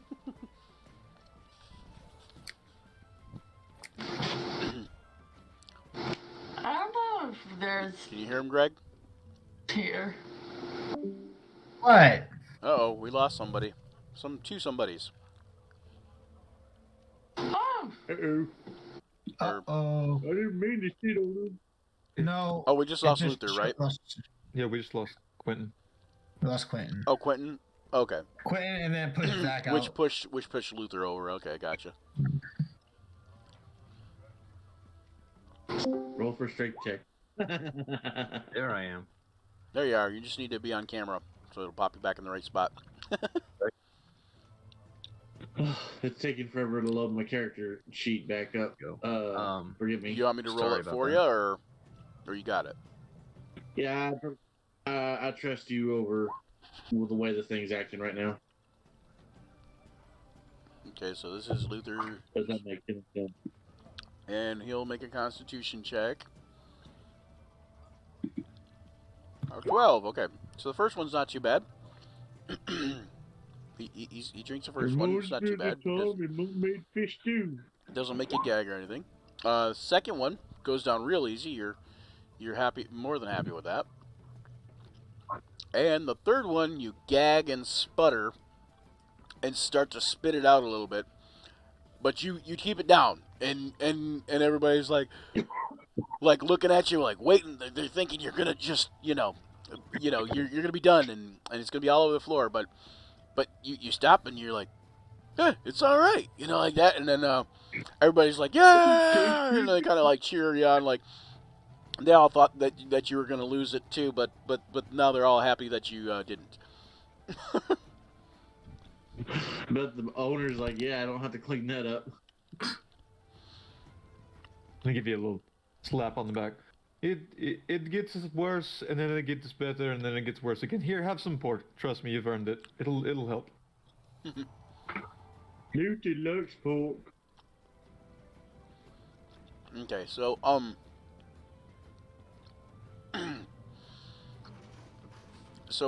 Baroque and Gail, I see you guys. Are you guys sitting at tables or at a table, basically? No, we came over to look at the Mermaid? elf and the dwarf doing the arm wrestle thing. Oh, the elf and dwarf arm wrestling. Yeah. The mage arm wrestling. I was trying to do the question about isn't Gale too young to be taken in an ale, but I think my lag kicked me out of that. Yeah, you got booted. So did you hear that? Isn't Gale too young to be taken in an ale? I'm not too young. I'm an adult. Goodness. But ale is not the smartest thing for me to drink. It kind of gets me in trouble. Well, if you say so. But there are a lot of dwarfs, and that could be fun. You do notice there are a lot of dwarves in the thing. There are a couple of halflings and a human. You're the only centaur in the place. Obviously, there's another Goliath at the bar because he's the cook. And the only other orc that you see is the half-orc bouncer. There are a couple elves, though. But this town is basically like, this is a small little thorp. It's what I like to call a peek and plum town. Peek around the corner, see plum out of town. Right. Yeah. Peek and plum. It's been a while since I heard that. Yeah. So anyways, so the dwarf is he's kind of like, well, I think I'm done. He's like, I there's no way. You must be doing something. He's like, I don't know how you win so much. And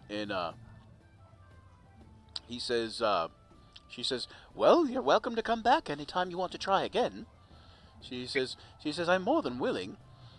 And she notices you guys watching, and she says, either of you care to take a wager? Ooh, what exactly is it that we're wagering? Says, well, you have to beat me at mage arm wrestling. Of course. Do we have to be a mage, or do you do it with physical strength as No, well? What's mage arm wrestling? It's a quick little it's not true mage hand, but it's a quick little cantrip which I teach you, and then of course you do this cantrip with me, and we'll both work together, and it does take a little bit of mental fortitude to probably best me, but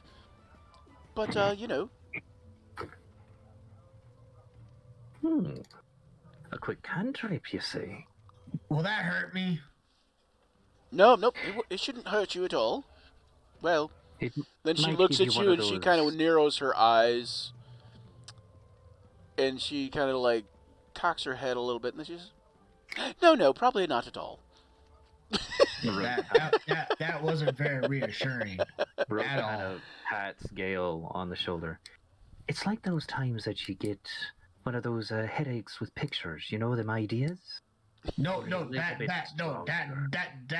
bit never works for me because I always act out the idea and I get in trouble. It's gonna hurt. That's why I got kicked out. That hurt, Gail. Well, Nope, then how about I ain't you doing cheer it. me up? Then how about you cheer me on? I'd be willing. Okay, I got you. I don't know how I'm gonna help you, but I got you. You good? Just your moral support is good enough for me, my friend. She says, Okay. She says, well, which of you is first? I'll be taking you on.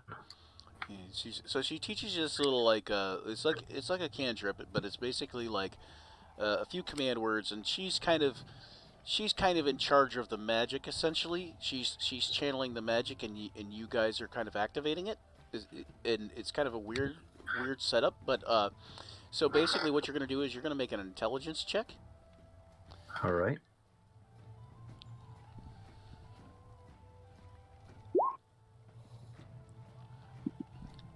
Oh shoot.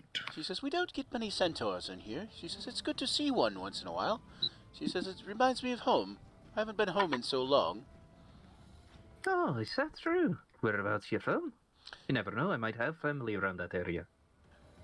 She says, oh, I used to live in the Reaching Woods until it was overrun by gnolls, but mostly I just hang out toward Waterdeep these days. I just happen to be traveling through because, well, my grandmother, and it's not important. And so you lose the first round. And she says, best 2 out of 3, please. Oh, of course, of course. What are our wagers, as it is? How much gold Says, you want to well, put down on after best 2 out of 3, it's a single gold ante. I'm not out to rob anyone, just to have fun and entertain. Fair enough. But I've got a quick question for you. Since you're magically inclined, what would it take for you to teach someone of this spell, so that way they could cast it on their own? He says, Perhaps she says, it might take many weeks. I guess it would depend on the mental fortitude of the person involved. Interesting. Well, shall we go again? She says, absolutely. Let me try here. And if you have Arcana, you could try Arcana. I was just thinking about that. But you won the second round, and she's like, well, that is fabulous, fascinating as well. She's like, I don't often have someone defeat me in this venue. Oh, I'm certain it's just luck of the draw. And she says, well, shall we go a final time? Fine by me. And she Let's see what we can do. Oh, and she rolled low again. Wow, okay. Nice. And so you beat her again, and she's like, wow, amazing. She says, well, I should know that someone like a centaur would beat me. She says, very good, very good. She says, I've heard you're known for keen mind. Oh, it's more like for wisdom, as it is. Intelligence and wisdom have such a difference in them. Myself included. She says, yes, I wish my grandmother had the wisdom to not go searching for that artifact. Ah. And then she kind of gets a little distant, and she says, at any rate, thank you, and would you like to try? Whoa. Grandmother. She says, Artifact? What's this artifact? She says, well, listen, Correct. youngster, I know you're interested, and I'm kind of private about things, but I suppose I could share. My grandmother, Emiria, she was after an artifact here in the region, and the last place anyone saw her was here. It's been, well, several months since she's gone missing, and I honestly don't think too highly of her returning. She says, there are more important matters. Are you not here for the mayor's request or the miller's daughter. What happened with the miller's daughter? Oh dear, she's been kidnapped. You didn't know? I thought that's why you and your friends have come in. Merely traveling through. Bartok, we gotta go save her. We gotta go get her. We gotta go get her. We gotta go get her, Bartok. Like that's not negotiable. You know me. You know if someone is in need, I gotta help. So we gotta help her, and we gotta help the miller's daughter. And what? She says. You remember what we once talked about charging in head first without understanding everything that's going on? I'm trying. But you know me, man. She says, you know me. She says, I don't mean to be a downer, but you do both look a little green. But perhaps if you were to find anything about my yeah, it must be from the fiery grog. Yeah, no. She says, but if you do happen to find anything about my grandmother, then I would be more than willing to reward you with a sum of, say, 200 gold. Ooh. We'll find what we can. 1, If we can do that. 3, 5.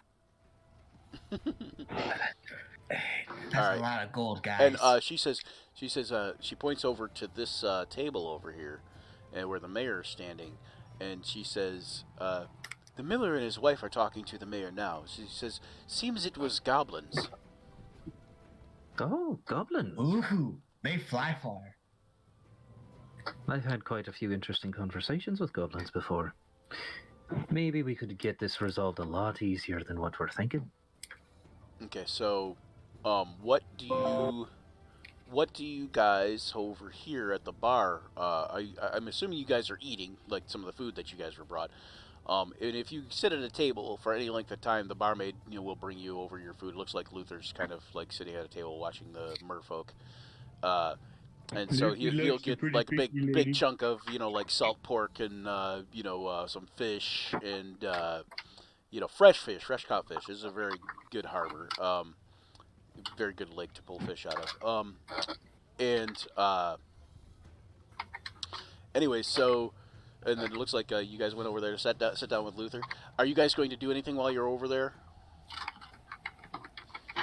Actually, with a mouthful of food, which I won't copy because that's well rude, she'll ask the owner, what's with the monster elimination thing? The monster extermination. Okay, hold on. He says, oh, you don't want to do that, lass. He says it could be bad. Could be very bad.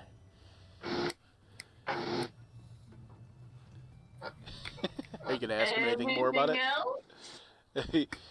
He says, well, I can give you 20 gold to exterminate some rats for me. He says, the giants, though, they're not your average rats. They're big and mean and dire, and they've got lifeless black eyes, like doll's eyes. Sounds like Luther's ex-wife.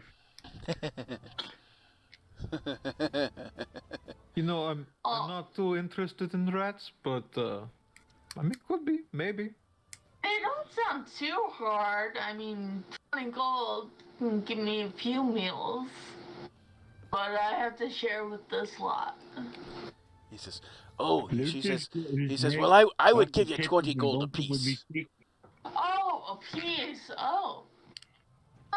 He says, anyone willing to exterminate these rats? He says, so far, no one has been up to the task. Where are the rats? Are they in your basement? He says, yes, they're in the cellar. He says, but you don't want it to go down there, lassie, I'm telling you. You look a little, how do you say, wet behind the ears, a little inexperienced. My ears are not wet. They're quite dry and fluffy. He says, no, I mean inexperienced, perhaps. Yeah, that can't be that hard. Okay, are you gonna head over? Are you guys? Are you gonna head over to the table? What you talking about, Greg? Is Gail gonna head over to the table where they're at, or you mean over where the mayor and the miller are? Gail was talking to Bartok, asking what he thinks we should do. Should we head over to the table? But he hasn't decided which table yet. He's just kind of asking Bartok. Gotcha. Let's head back to the rest of the group. We might need to get a few things taken care of at first. I may be able to talk to goblins, but that doesn't mean that they'd be afraid of me.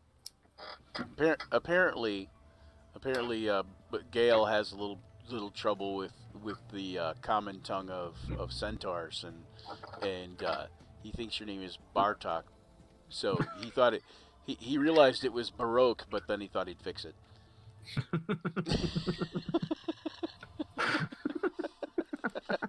I couldn't help it. I knew it had to come in there somewhere. Anyway. Oh my god. Oh, hey, what are y'all doing? Here, you know what, Gail? Here, take this. I don't need any more meat. It's all yours. But what were y'all doing over there? Anything cool over there?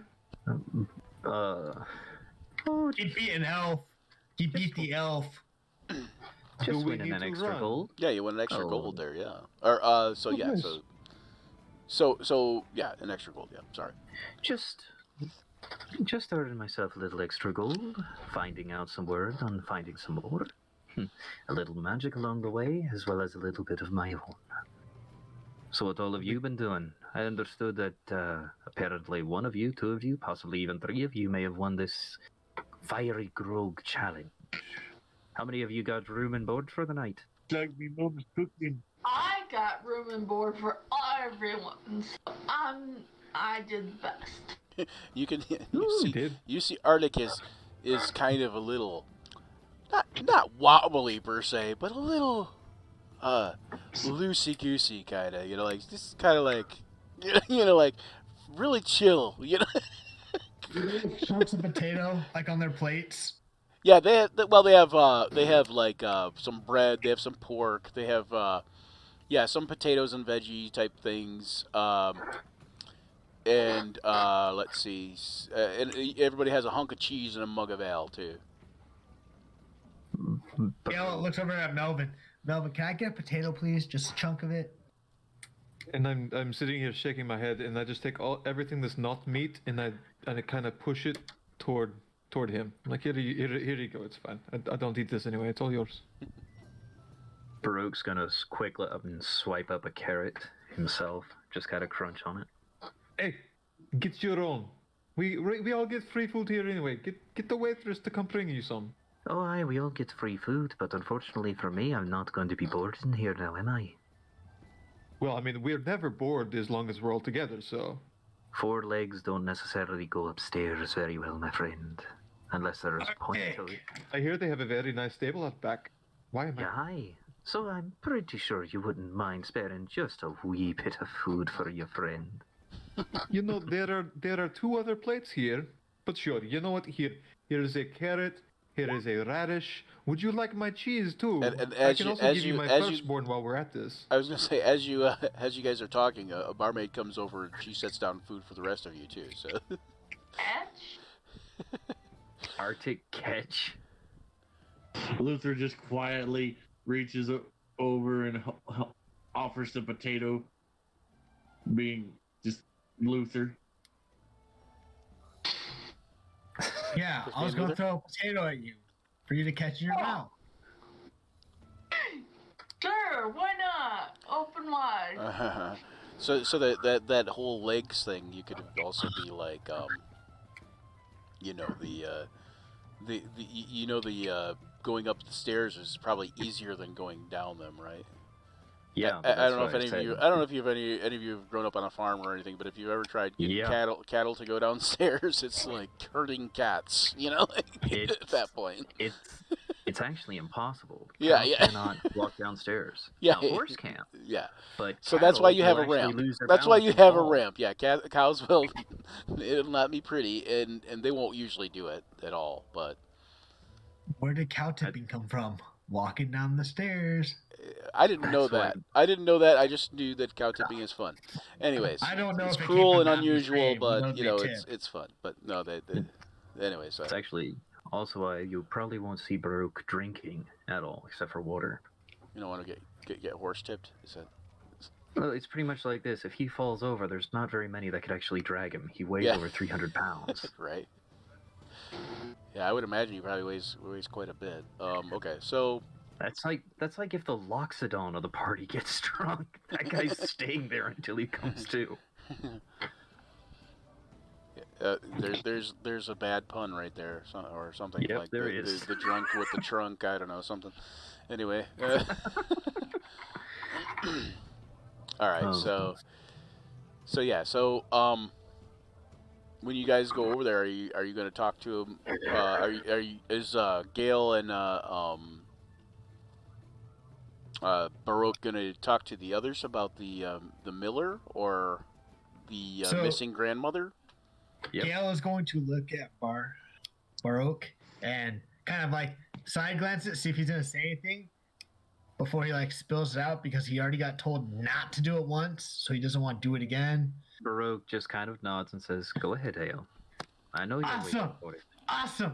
So there's an elf and her grandma like disappeared, like been gone.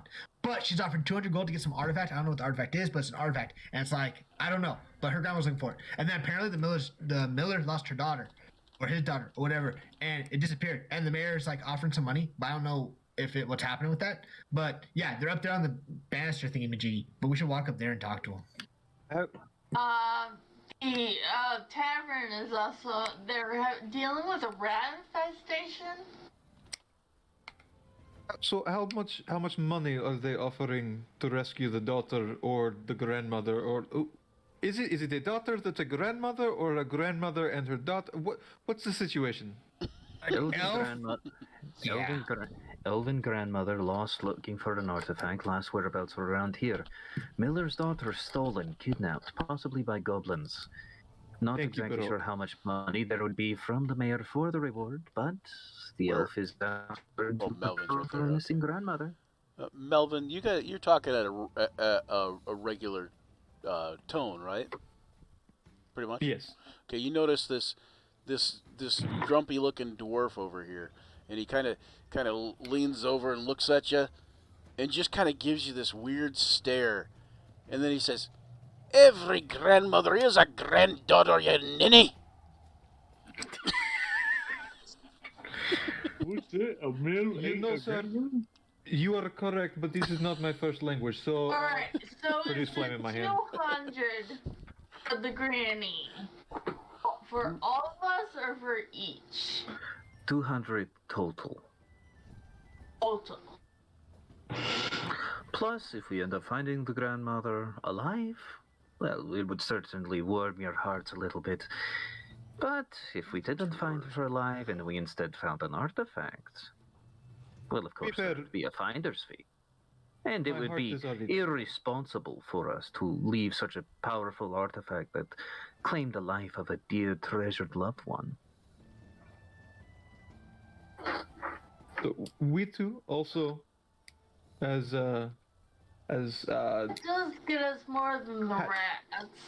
yeah, Let's talk to the mayor and see how much money he can give us. The thing we need to consider is this. It is possible for us to split up a little bit. I don't mean to imply anything, but if it's goblins we're talking about, I definitely have my advantages with them. And as far as for rats, well, no offense meant, I'm pretty sure Melvin wouldn't be good to accidentally burn down the structure that they're occupying. Yeah, but the structure they're occupying is where we're sleeping. Do any of you offhand speak Goblin? I do. Okay. Baroque does. Just kind of wondered. I speak Goblin. Okay. They like to sneak on the ship on my mom's, so I've always had to throw them off. It's funny when they think they can swim. I was actually hoping you would be interested, Luther.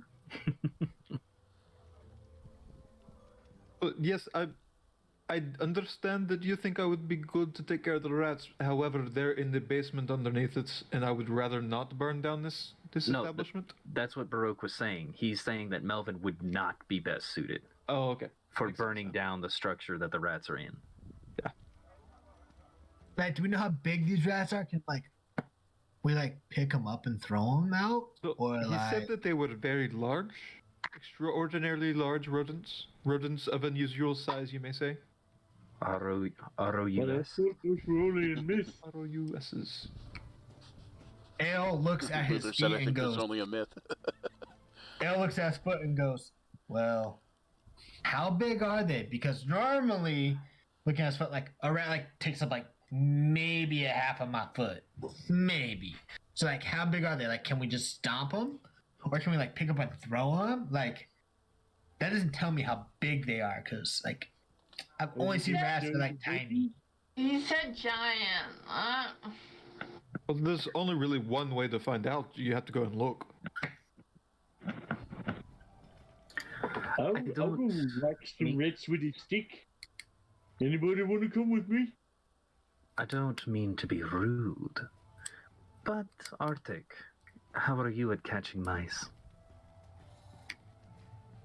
I'm pretty decent. Are you decent at the moment? It seems you are a tad inebriated. Maybe a little bit, but this food will help soak it up. She's not really terribly drunk or anything. She's probably just a little tipsy, but she would probably definitely be at disadvantage in mage arm wrestling. So there's that. So, let's say we have some of us go down and take care of these rats. Although, if we do that, would they give us less gold, dependent on who all is down there? You said 20 each, so... So, honestly, we could all go down there, and if it seems that not all of us are needed, then, some of us can come back up here and start researching other quests. Sounds fair enough. How about we go check out these rats, then? I'm down. Lucy's got to start making money somehow. I broke my mom's ship. I guess it's not like the granny's gonna be on the next couple days, right? If she's It's a gone, little then who granny. knows? It's not going anywhere. Yeah, and you did hear basically that from what you can tell, the granny has been gone for months, and so she's come up missing for the last month or so. It takes a while to travel here from Waterdeep. It's probably even a straight ride is probably a week or two. Chances are, if the old bird is gone, well, she's not going anywhere. So, let's go through these rats, deal with the miller's daughter, and then the grandmother, if anything comes up. Since you're a centaur, make a wisdom insight check, or if intelligence is better, like an intelligence history check, if that's better. Okay, so you do realize that, well, even though it's their grandmother, this lady is an elf, and you have no real idea of how old she is. So you have no real idea of how old the grandmother is. So realistically speaking, this elf sitting across from you could be 100 years old, and the grandmother could be 200 years old, and still be plenty of time to be a grandmother, but plenty young for an elf. Oh yeah, the deal is that so there is that idea. But Baroque is an eternal pessimist. He thinks she's dead. Right, because she's been gone for so long. Yeah, that makes sense. Yeah, with no contact. Right. I was just wanting to let you know, as a centaur, you would know, about elven lifespan probably a little bit. Oh yeah, more than likely. So that's the reason why he's just like, yeah, she's probably dead. As so a we're fellow gonna be finding sylvan a creature. corpse. Yeah. And I guess Tabaxi are pretty much sylvan too, but they kind of live off in a different area. There are elves in Schult and Tabaxi land and all that stuff too, but yeah. Anyways, Okay, so you guys are gonna go check out the rats, huh? Sounds like it. Oh, Sounds interesting. like- Interesting. Mm. So Baroque, do it you need help? begins. Help getting down there, or is there a ramp? Okay, Broke just I kind can of help you. How big is Baroque? Broke is about 300 pounds. Baroque just kind of winks at Arctic and says, "I'm a bit more dexterous than what I give myself credit." Okay. Okay, so so you go talk to the owner then? Sounds like it. Sure. Oh, Absolutely. Well then, totally caught the DM unprepared. Okay, so you go talk to the owner. Not totally unprepared, but pretty close to totally unprepared. You go and talk to the owner, and hang on, let me make sure I've got that map in here. If not, I need to port it over. Yep, I do. Okay, you go and talk to the owner, and he says, "Oh yeah," he says, "Well, better take Gar with you. He'll show you the way."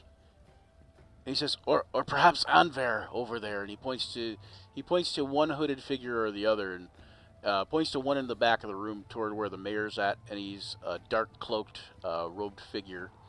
And then he points to one that's kind of wearing a bluish robe with symbols all over it. It looks like maybe So arcanic symbols, maybe. Should we choose the dark and mysterious stranger or the mage? What do y'all think? I don't really care.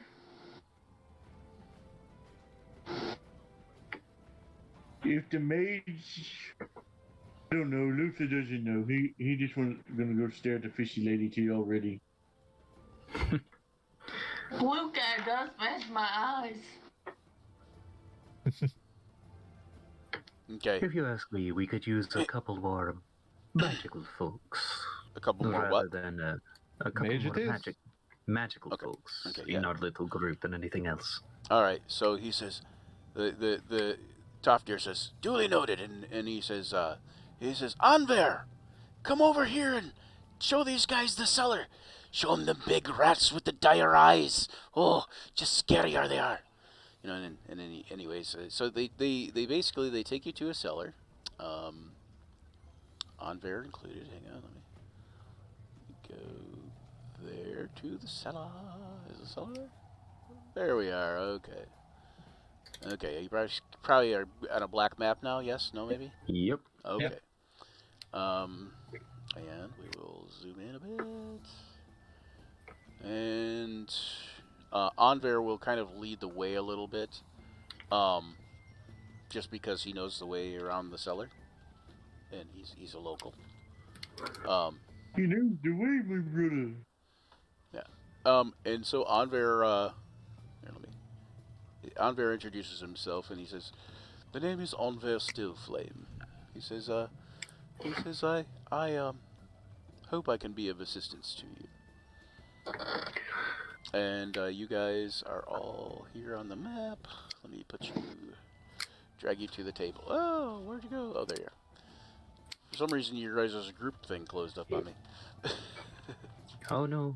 Melvin, Arctic, and Luther. Wait, that's 4 of you. Missing one, right? Baroque. Wait, no, Baroque's there. Okay, am I missing anybody? Oh, Greg. I was about Gail. to say you need Gale. Yeah. Gail. Okay, yep. So you guys all, this is what the map looks like. You guys can see, right? No? No. Nope. No, you still can't see? Interesting. No, I got a Baroque black also map. doesn't have. Is it because you don't have light sources? Oh, no, it's because for some reason when I associated your token, it didn't associate correctly. Hang on, let's see. So Baroque doesn't have night vision, but let me put Nope. Baroque and associate his token again. Remove. Yes. And select. I have an honest question. There we go. Does Melvin actually cast light since his hair is on fire? Like We could torch say light. yeah. We could say like 5 feet. You know. Like five I'm the foot beacon in five the foot darkness. 5 foot of dim light, probably. You know. Well, he is If drunk, if so... if he did something, so nobody can see on the thing now, or just Baroque. No, I can see.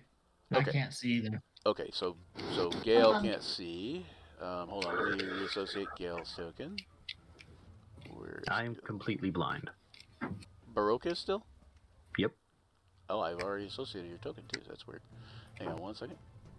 No problem. Oh, It's going to be hang on. interesting setting up freaking Melvin's as a light source for this program. Oh, try to zoom out. I got it. Try to zoom Don't out. I'm zoomed all the way out. Okay, I was gonna say because maybe that was the issue, but so Baroque still can't see, huh? Why? Why is this vision disappearing on me? Oh wait, I might need to refresh my connection. Hold on. Nope, it disappeared. Like it cut it off when I. Hang on one second. Okay, now try. Can you see now? If not, refresh. I was gonna say. I'm still trying to refresh. Something's going wrong with my roll 20. Does anybody else not have vision? I don't have vision. Gale does not. You still don't? Gale doesn't have vision. Still don't. Okay, hold on. Let me see what the heck is going on. You There's should have my vision. I had to refresh my roll 20 for it to work. Oh, no, yeah. Hold on. Oy vey. Sometimes roll 20. I got vision now. Roll 20. Too. Go home. You're drunk. Yeah. I don't have vision. Okay, one second. I can see now. Okay. I can see now. I was gonna say it was just because you didn't refresh. Okay, gotcha. Okay, I'll give you vision momentarily. Arctic. So let me reassociate your token again, though, for Gale. You know, every once in a while there's a sound, like a creak or something in your background music, and I feel like someone's behind me. Good. Oh, God. I think that creak might actually be my chair. Sorry. That might actually be my chair. Sorry. Okay, and then Arctic. Ooh, Okay, is there there's an anybody echo else effect, too. besides Arctic who does not have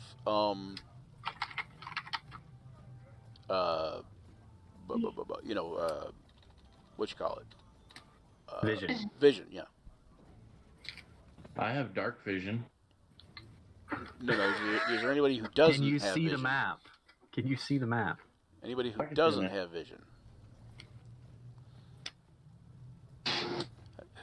You know, it is kind of a weird thing. It's funny because whenever you ask if somebody doesn't, there's 1,000 people that go, "Yeah, I have it." Like, wait a minute, what's going on, man? What did I just ask? Imagine being. They do that though. Like, have you ever noticed that? Or if you say somebody like, if you say, has anybody seen this movie? They all go, "No, I haven't." No, that's not what I asked. Ask if anybody has. But I think that might be an autistic thing that's on my part. I don't know. It's okay. All right. So, okay, you can see now, Steph? Yes, no? Yep. Okay. All right, so everybody can see now, correct? Yep. All right. Okay, so Anver says, well, where should we go? Oh, look, I think I see one of them over there now. And he points over and you see a giant rat. Yes, it appears they're over there. One second here. Gale looks at Luther and goes, "I bet you we can't catch one and swing it by its tail." Well, while we're sitting here, can everyone see? All right, I have something that can help out if you can't. I can see fairly enough. I am so glad I over prepare. Because I thought you guys caught me way unprepared, but I remember I prepared this for Ian just in case they went this route. Baroque just kind of looks to Melvin and says, "I would advise try and avoid any sparks. You know, sparks were something that I was going to avoid down here in a wooden cellar, but I have something else that will help out if you cannot see. Full of alcohol. Oh yeah, and you do Also emit true, light, yes. right? I said you emit light, so you're gonna make your token emit Very light. small amount. You're gonna emit 5 feet of dim light. Gail walks over to. We'll say 1 foot of bright light, even. We'll give you that. Gail walks over to Luther and goes, "You want to bet we can catch one and swing it by its tail?"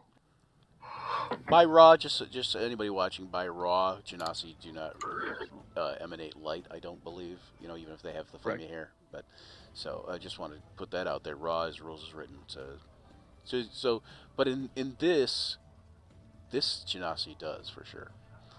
So just in case you guys are wondering, it's okay to mess with rules. I will give you permission. You have my permission. You can say, I watched that Brian guy on Action Surge, and he said I could mess with the rules if I wanted to. Not that I'm an authority on rules, but, you know. But I am an authority on messing with rules, I want to say. I definitely want to see you catch one, but I don't know if I want to pay you. Okay, so what do you want to do? What do you want to do with these rats? You see at least one of them scurrying around. Arctic, you might be able to see 2 from your vantage point, maybe 3 even. 3. 3, yeah, okay. Okay, so you see those 2 large ones. Or they're all large, but you see the 2 toward the back. They're actually rolling a barrel. These 2 here are actually rolling a barrel toward the back wall.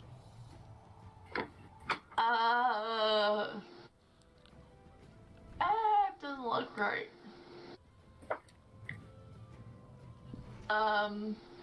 These might be thieving rats. Do you think we should stop them, or Anver, what do you think? Is the barrel that important? Apparently, I can also see the barrel because it's lit up on my screen. Anything, so Anver says, I don't know. He says, I assume it's probably alcohol of some sort, so I imagine it's important for a tavern. That's fair. He says, I don't really know. He says, it does seem that the rats have been taking things, and that's what seems to have been the problem. He says, I haven't been hired to come down here per se, but he says, but I also would not do it on my own for sure. That's fair. I would like to cast Magic Missile at first level, 1 bolt for each of the 3 rats that I can see. Okay.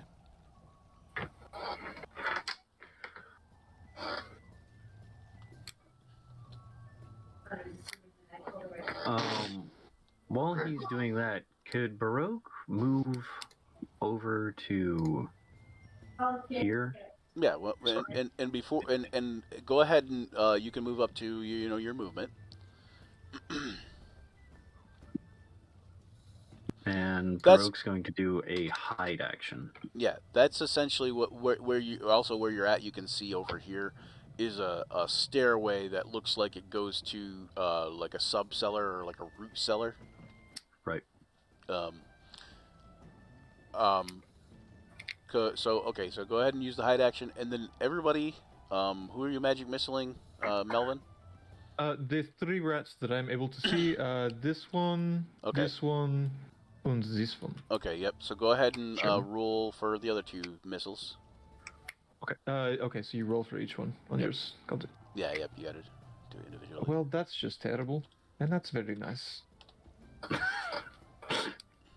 All right, is Melvin saying these things as the missiles go off, kind of? Absolutely. Like one just kind of whiffs off the shoulder. I'm like, well, that's terrible. All right, yeah. The last one you hear a loud, come from the rat as it hits them.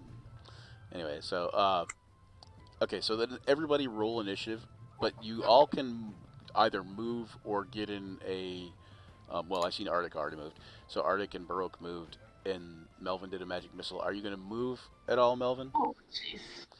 Yes, I would like to move 15 feet to the left, 15 feet up on the map. Yeah, so if you don't know how to roll initiative, all you do is you click on your token, and then you click on initiative on your page, which is top middle under your Hi. profession in that. I didn't have my token clicked. That was the issue. Well, I can click your token, but Oh, sorry. Then okay. ignore the second one. So what was the first one? 14. So go over to your name in the turn order and click on where it says the number, and you can change it to 14. Yep. Or 14. Yeah. Or was that? Yeah, that's right. Yeah, okay. I switched it. Yep. All right. And then Luther, are you going to move anywhere before the round commences, so to speak? Luther. I'm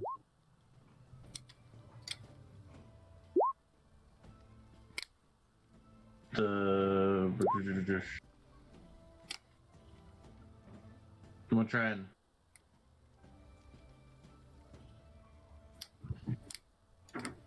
I did that correctly, right? Yeah. Well, actually, I don't know what you did. I think you just moved. You just moved 6 squares, right? Or up to 6 squares. So what you can do is, if you guys want to move your characters, this is something you might not know, but if you click and hold on your character to move it, and then you right-click real quick and let go of the right-click, you can kind of move, and then right-click again, and then right-click again, right-click again, right-click again, and eventually your character will do something that looks like that. Oh, that's funny. Yeah, that was actually the you got to be on the select and move arrow to do it.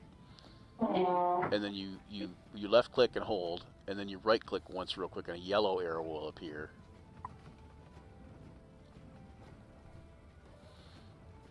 Okay. Anyway, so I'm trying to do that. All it's doing is giving me the crossed arrows. cropped arrows. That's because you're on the arrow or the ruler thing. You need to be on the little arrow thing that says select/move up at the top on the left toolbar. The top pointy arrow. See what I'm talking about? Anybody? I understand it. I just do it normal. Yeah, you can just, or you can also do arrow keys, like to move your token. So there's that. So you can just boop, boop, boop, boop, boop, and anyway, you can move up to six squares total, and you were right there, Luther. So you can move up to 6 squares from there. So you can move wherever you want to, though. But you move back. No, that's where it was. You can move. You can move. Oh, right okay. next So to you're me not on gonna that move 6 then? I was squares. at the back of the party. Right, but right you're not here, gonna. So are you good? Next to me, kitty corner to my left. I'm gonna move. It's 3, 4, 5, 6. I think this is 1, 2, 3, 4, 5. Yeah, that's 5 squares, so you can move 1 more if you want. There you go. Okay. And depending in a straight line, that would only still be 5 probably, but oh no, that's 6 still. Okay, yeah. So all right. So Baroque, you're gonna get a chance to go first. You're hidden, correct? Currently, so. Right. Double checking. Real Did quick. you make a stealth check when you hid? I did not. Go ahead That's and part of the reason why I do was that real asking quick. if I should do that. Yeah, go ahead and do that real quick. Nice, nice. You are the stealthiest centaur around, my friend. Alrighty. You're not even sure you exist.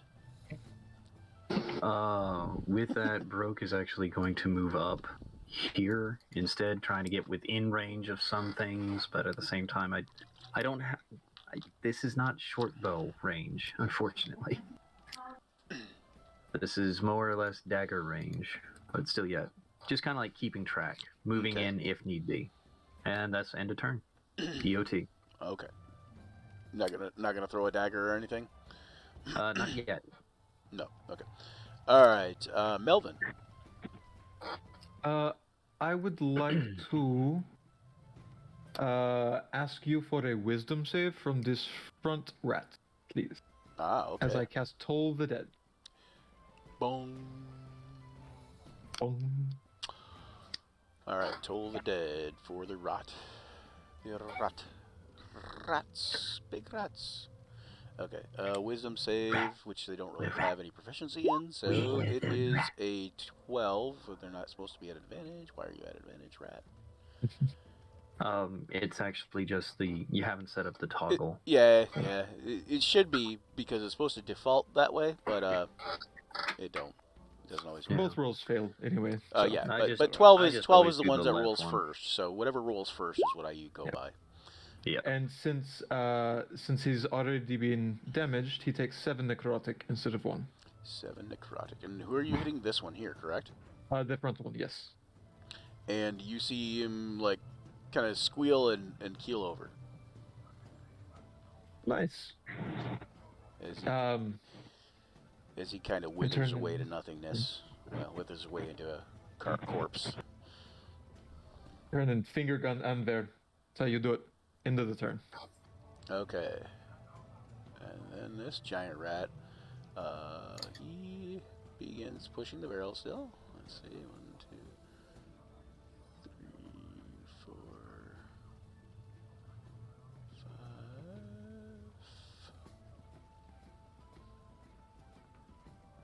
5. Okay, so he pushes this barrel. And Gale, you get to go and do something if you want. You see one of the rats here, and he's going to start scurrying this direction to help push the barrel, essentially. But, push this way.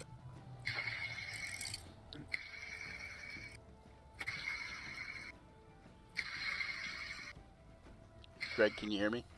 Yeah. Okay. 1, 2, 3, 4, 6.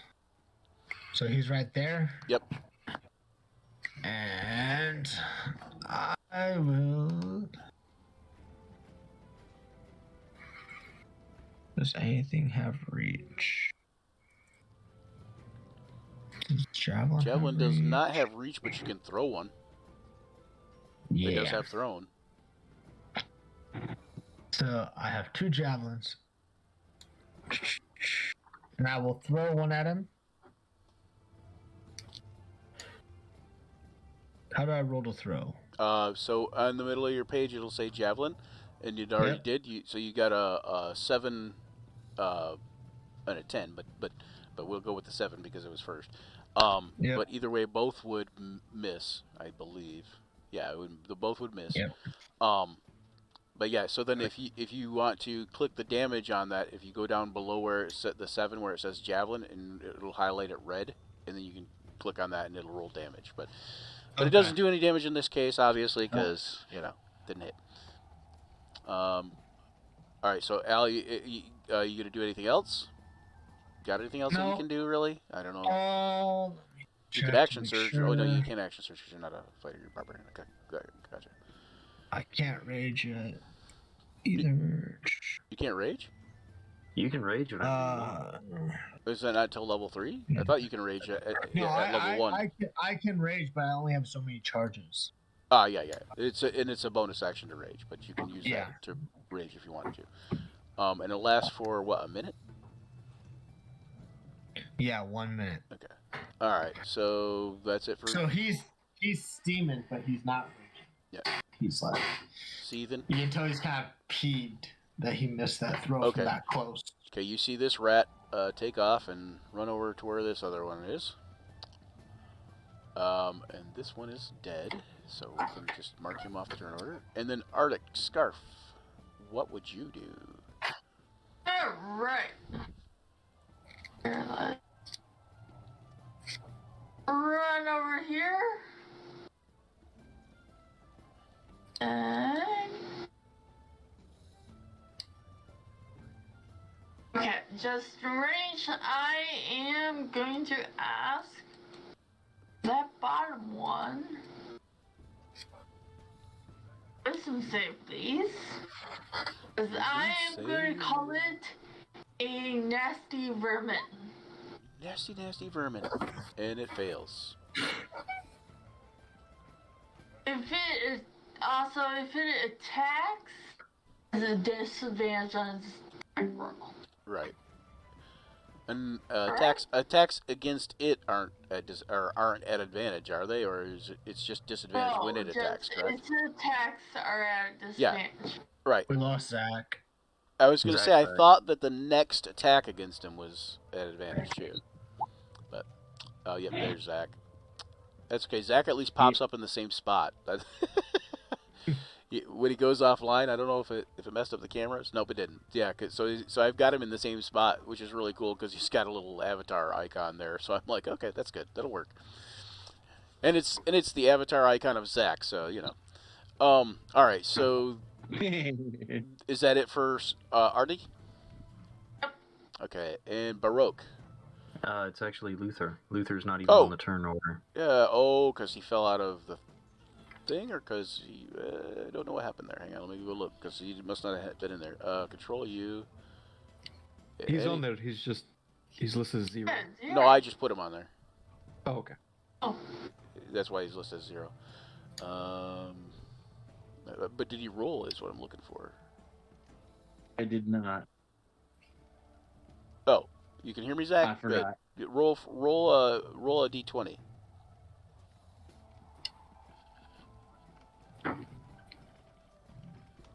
I got 7.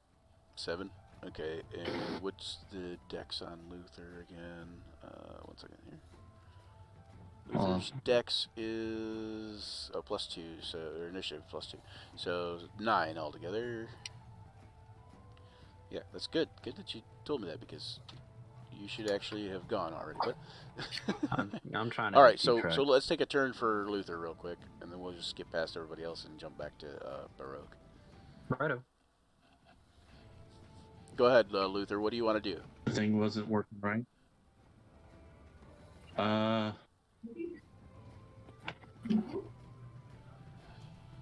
3, 4. I want to move over here to the dead rat. And can I pick it up and throw it at one of the others? I suppose. At one of the other rats, you mean?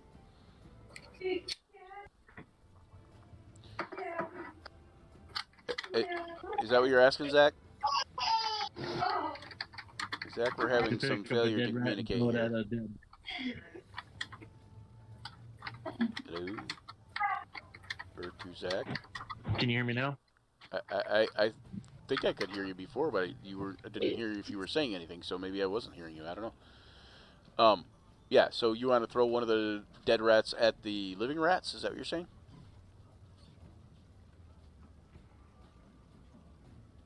Okay, can you hear me, Zach? Okay, when you say yes, you have to say, I think I can hear you, or yes, I can hear you, because what's happening is it's getting cut off, and it is also like you're muted, kind of. But what happens is like your push to talk isn't picking up until after you've already said yes. Oh, nope, you're muted. Okay, we cannot hear you.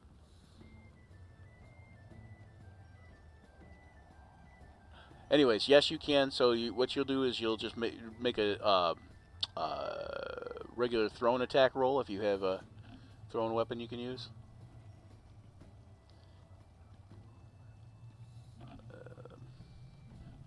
Let's see here. You have a dagger, so we could.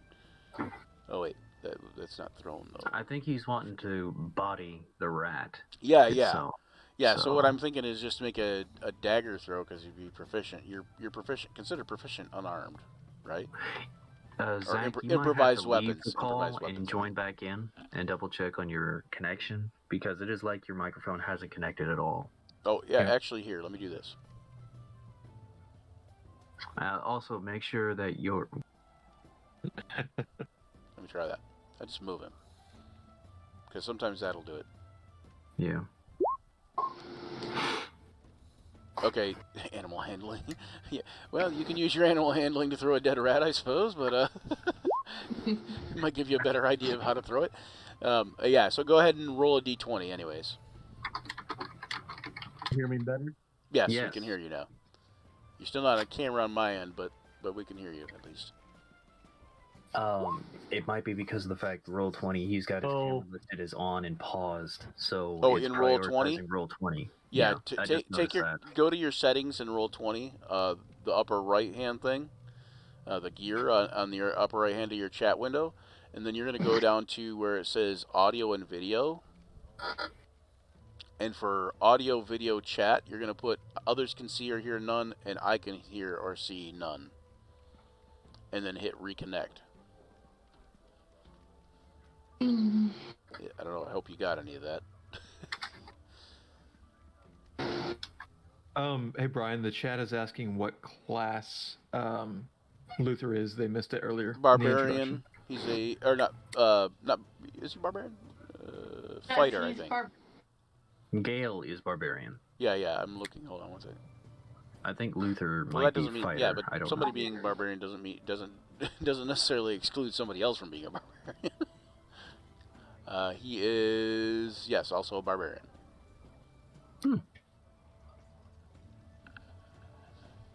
So we got the Bash brothers. So we got 2 tanks.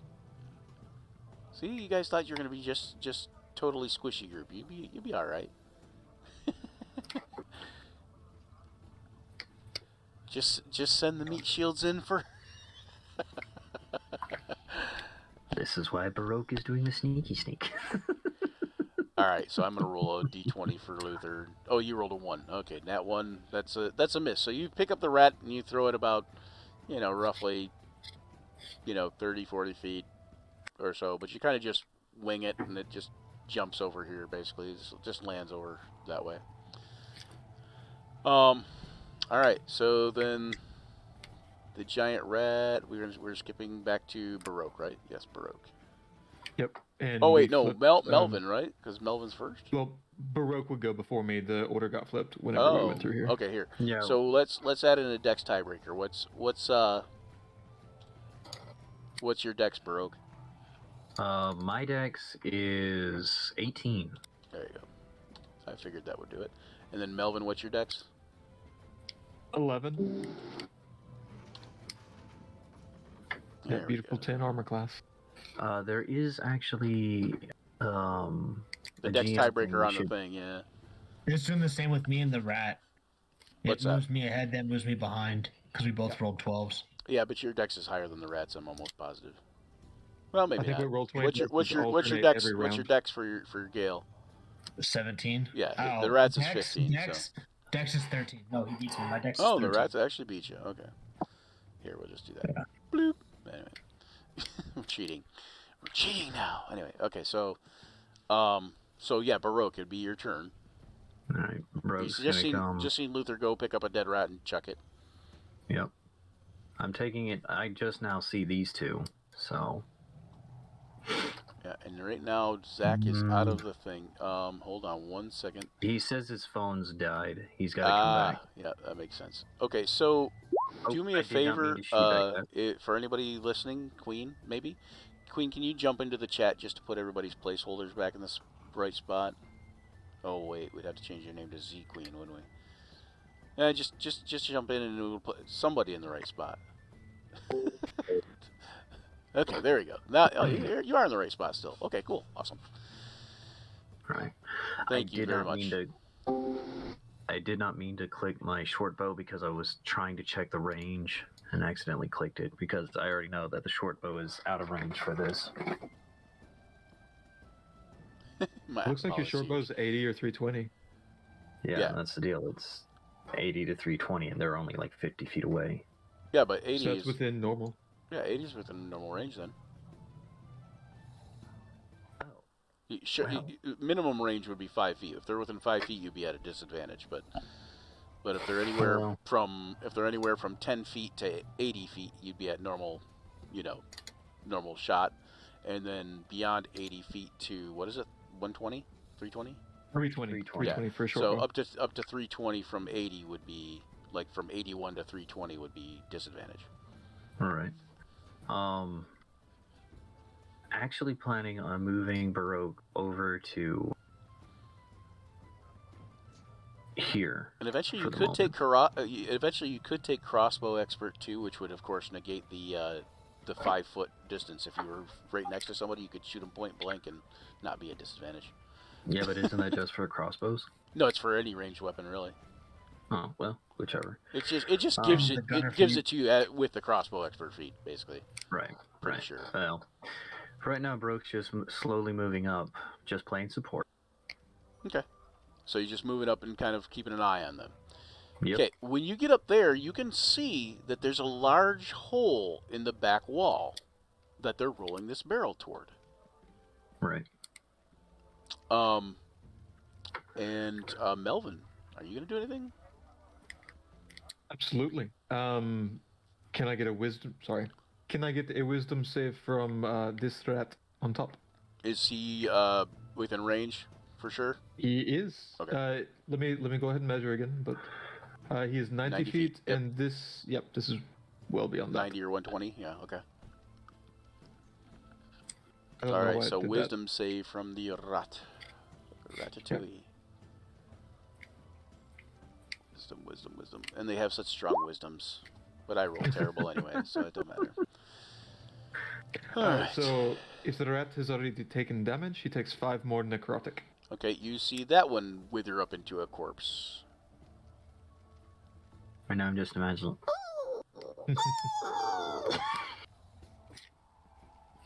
Okay, is that it for Melvin then? Probably, yeah. Yes. Sorry. Can I get? Yep. Melvin's done. Okay, No, So so you want to move? Nope. so as a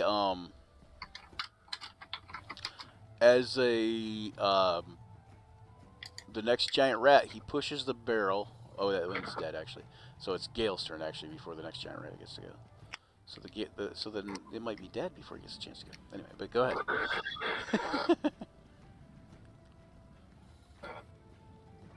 You're muted, Gale. Sorry, 6 with me right there. My mother and my wife are talking in the background. Apparently, it's picking them up. And I am going to pull out my battle axe, and I am going to two-hand it at him. I was gonna say battle axe on your wife and your mother. That's wrong, dude. My wife and my mother are talking in the background, and I'm gonna pull out my battle axe. Pull my battle axe to attack this mount. Stop talking! Stop talking! Sorry, go ahead. Couldn't help myself. All right, yeah, that's also a miss, but barely. You swing and you like it kind of like ducks out of the way a little bit. Are you gonna try anything else? Using your battle. Oh, you're using your battle axe two-handed, right? Okay, yep. All right. Because I don't have two-handed fighting yet. Well, anybody can two-weapon fight. They just don't get their bonuses to the second attack if they, are using a two-handed. And they have the secondary weapon has to be light. I don't have any light weapons. Yeah, I didn't figure you probably did. That's why I said I don't have any. I don't have that yet. Now, if you had dual wielder, then they wouldn't have to be light either. So, but yeah, that's a feat down the road. So yeah, okay, so Luther. Well, nothing I can do. Luther is not back in yet, so he said to play him. Mm-hmm. So I'm gonna have Luther go up, and Luther being Luther is going to go up to about well, that's 35 feet. Wait. What does he have? Let me look at Luther real quick, because I think is that only if they get a kill? Don't orcs have a thing where they can move faster? Aggressive. What is that? As a bonus action you can move up to your speed toward an enemy of your choice. Yep, there you go. So you can do that as a bonus action. So as a bonus action he'll move the extra couple feet. He'll grab this rat again, the same dead rat, and he'll chuck it at the other rat. So, well, I'll have him make it just a dagger attack or something like that here. And he still misses, but it lands much closer this time. Anyway, and Luther probably says something akin to, "Luther, get you stupid rats." Anyways, I don't know how he would say it, but kind of paraphrasing, But I kind of picture him like Dauber from Coach, if you've ever seen that show. So this rat pushes the barrel. The barrel goes down into the hole, and the rat follows suit. Oh, attack of opportunity? Yes. Oh yeah, the rat begins. The rat tries to follow suit? I should say then. Yeah, go ahead and make an attack of opportunity, which would be just roll your battle axe attack. If that's Gale, sorry, by the way. Nice. Okay, you hit it as it's running away, and the barrel's already gone. But the barrel already goes down this hole, and but you do. So what you do is you mouse over where it says battle axe. There you go. 9. And you completely cleave the rat in two, and the barrel. You hear the barrel like kind of go ka-chunk, ka-chunk, chunk, chunk, chunk, and kind of like fade off into the distance a little bit. So I would like to yell, Melvin, I got a hole for you to burn. I am on my way. Give me 1 second. Okay. I gently pick my way across the floor. Okay. And you hear Anver call from the back. He says, "Well, it sounds like you've handled everything fine. I think Toftir was right in hiring you." Anvar, do you know if we need to explore this hole, or should we just patch it up and call it a day? He says, "Well, it's a rather large hole." Burn, Money, we get that barrel back. He says, I don't know. I'm not the owner. He says, but I would imagine he would appreciate the barrel back. Luther, Gale, go get the barrel. I'm not that stupid. That's a deep hole. It goes dunka, dunka, dunka. You know me, Mum. You don't order Luther. You're right behind you. I just say we burn it. Can Baroque step forward and actually see if he can see down the hole a little bit? Yeah, you can look down there and Hold try. on. Luther can go wee in it if you want. Okay, it gets dark quick. You can see it leads about 10 feet in. You notice this hole. If this big ton thing here wasn't in the way, you would have probably seen it like right from the get-go, and that you notice the big hole is probably about 10 feet wide, and from what you can see, beyond 10 feet deep, and it is kind of dark in there. I don't think this rat problem is quite done yet. Melvin, Unfortunately, I think you're correct. I think we just need to burn it. Just drop fire down there and blow up that barrel and just burn the hole.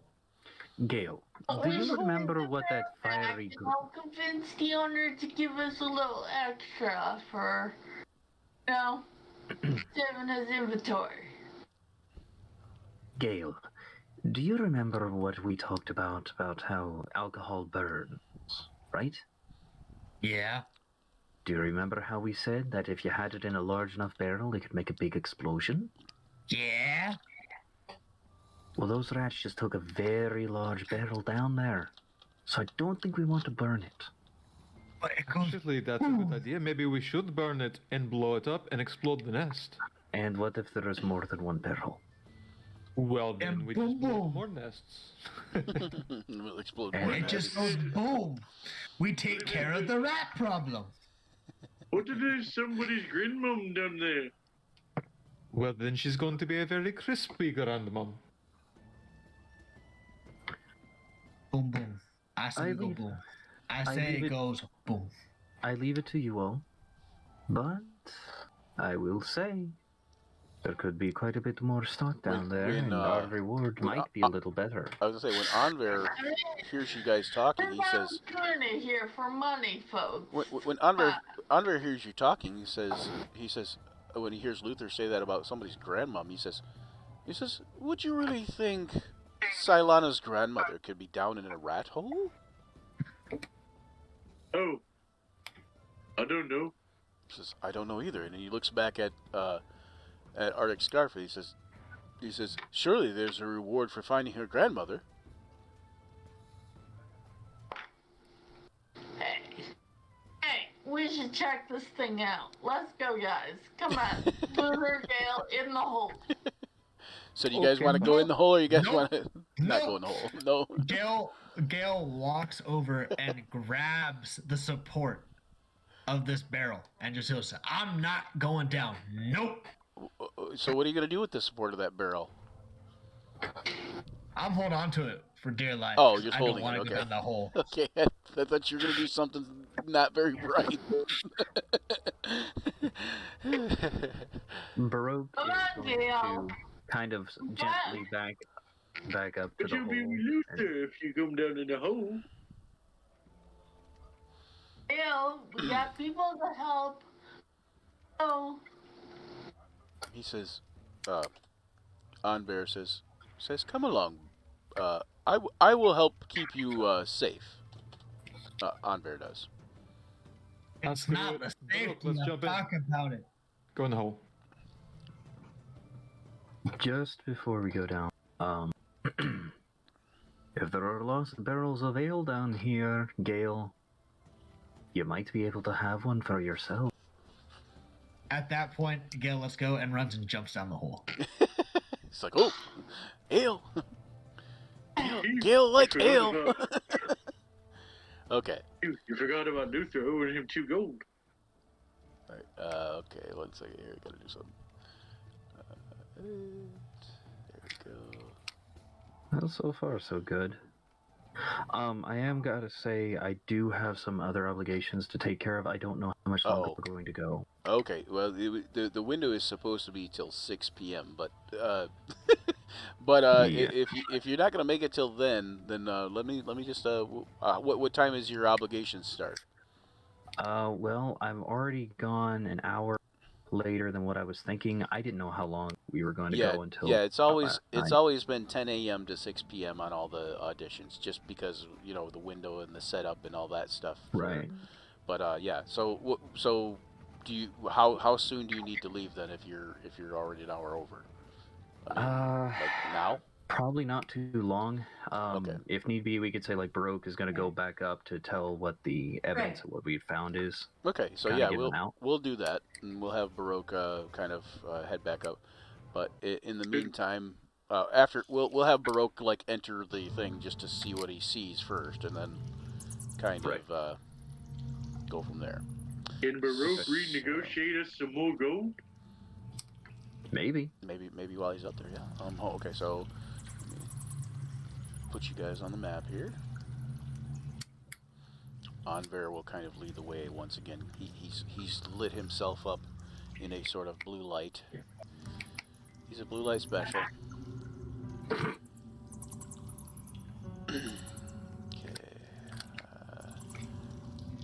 Where is Baroque? And Melvin. Is Baroque got vision now or no? just barely, yeah. Okay, Just a dim light around. Yep. And then Luther. And then Luther can't see. Oh, okay. Luther can see now. And Arctic Scarf. Okay. And then hold on 1 second. Let me because this guy should be giving off light too, right? Is he? Nope. Okay, so bright light, 1 foot, and low light in 5 feet. Yeah, Anver doesn't look like he's giving off the light he's supposed to be. Hold on, let me. Oh yeah, it shows that he is. I can't see anything. Oh, let me make sure you're on the thing. Oh, nope, you're not on there. I forgot you again. How about now? Can you see now? Yeah, At all? I can see. Okay. So Anver will go up ahead a little bit. Maybe I need to make that not blue. Maybe I need to make it like a bright blue. Blue. There. Does that help? Or no? Or is that worse? Dull green. That works. That works. Okay. Okay. All right. So from here we'll have Baroque head back upstairs then, and he will go ahead and talk to the bar owner about maybe renegotiating, and tell them about that there's obviously a bigger problem here than just some rats in the cellar. Tell him the grove tastes like Luther's mom's cooking. And maybe tell him that Luther and Anver kind of believes that maybe Silana's grandmother's down here. Right. Or at least Anver believes that Luther thinks that. Right. Okay. So, alrighty. And it was great to have you. We might have to reconvene at some point and talk about stuff, but we'll hope to see you again soon. I'm gonna try to set it up to where everybody will shift over one. If Queen, if you're available, or if anybody else is available to jump into the Discord when Quentin leaves, then that would be awesome. So that way, not everybody's just shifted around everywhere. All right. All right. Sorry about this, guys, but thank you. Says you look like Tarantino. This one. All right. See you later. See you later, See ya. Quentin. Have a Thank good you one. much. See You you, too. Quentin. All right. Yeah. Sometimes real life gets in the way. When obviously we'll have like that cleared up a little bit more when we have the main cast going. This is scary eyeball on screen. Okay, so you guys can hear the sound of spiders and rats and that kind of thing. As you guys enter this area, you notice that there's a high-pitched hiss that alerts you from trouble from above. On the ceiling is an 8-legged, multi-eyed rodent. It bears its needle-like teeth before you and leaps off the ceiling towards your face. And everybody roll initiative. And this is basically what you guys see here.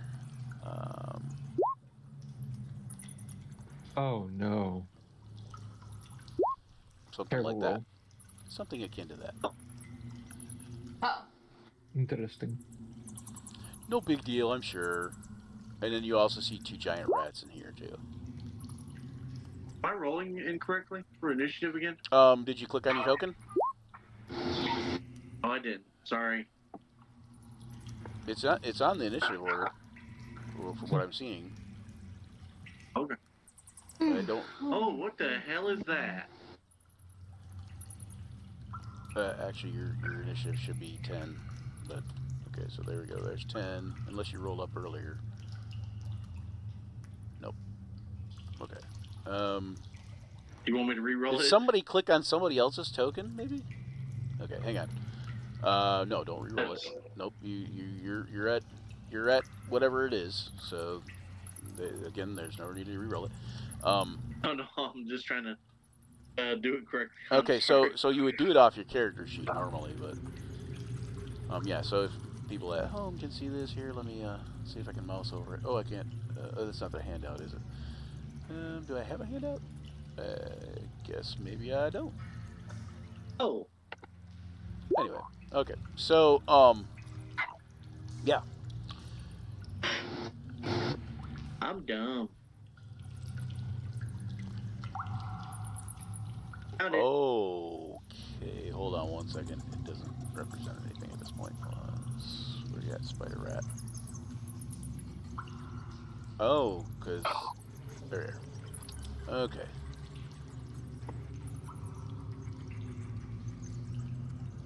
Now we'll try that again. There we go. All right, so you guys see the spider rats appear there, and the other giant rats. I'm going to give you guys the choice. Would you rather both giant rats go at once, or would you rather them go separately? I would prefer separately. Okay. Separately is fine. Just in the hopes that basically that one of them goes later, kind of thing, or whatever. Yeah. Or Or just maybe splitting they'll up both the get action. bad rolls. Okay. Anyways, okay. So, Gal, you're gonna go first. Gal.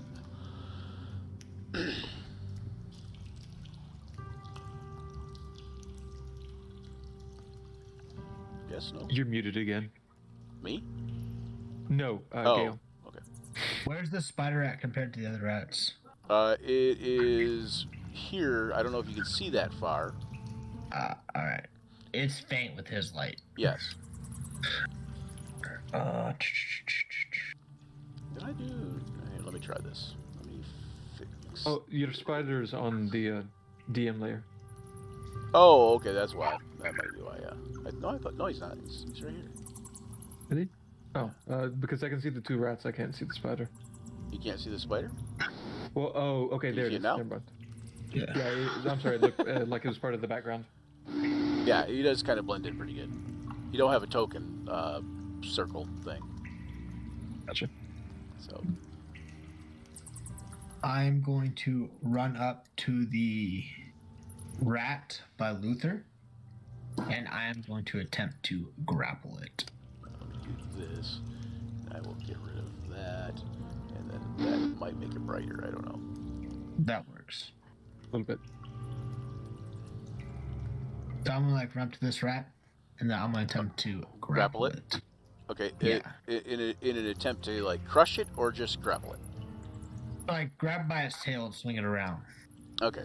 So just grapple it. Yep. Strength, right? Yep.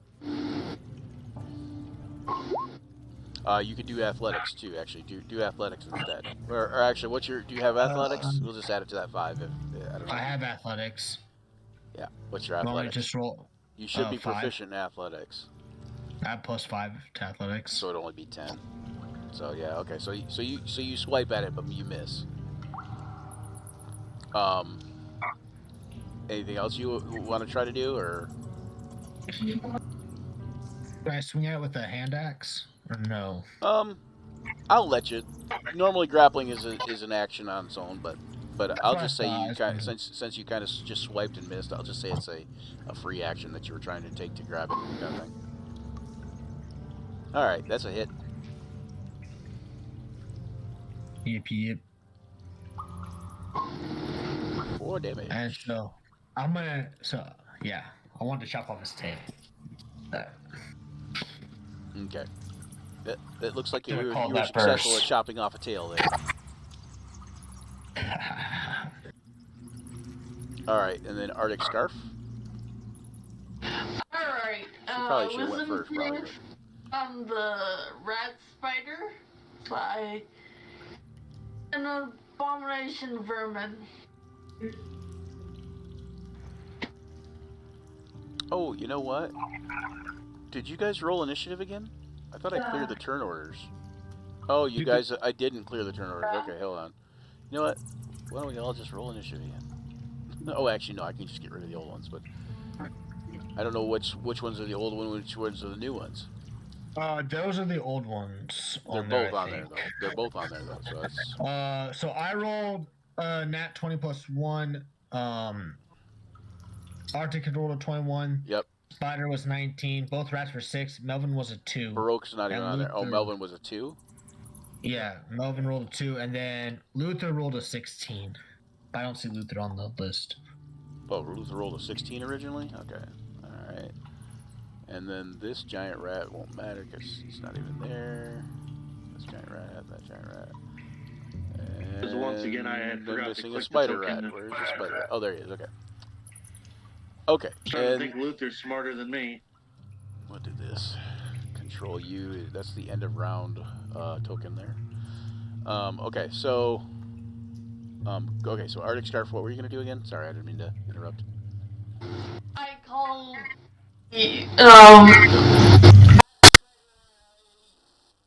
Ouch. abomination vermin, so it needs to make a wisdom save. Ah, okay.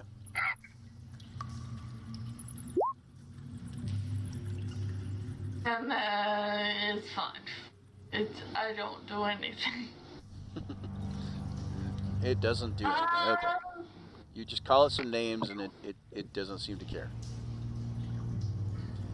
I am going to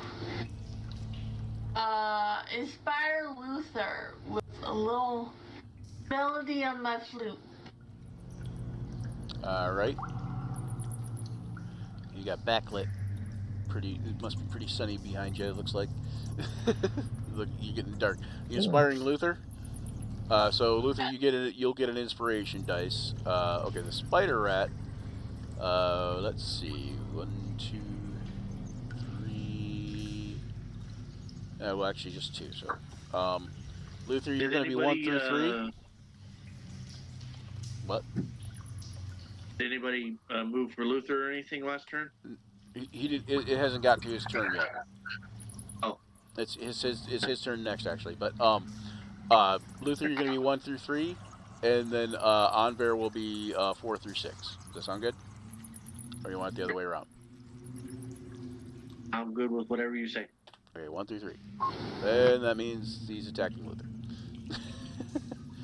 So the spider comes over here and jumps down off its like ceiling web perch thing, and tries to attempt to land on your face and hug it like an alien face hugger spider thing, rat dealio. Anyway, so yeah, it is successful, I think.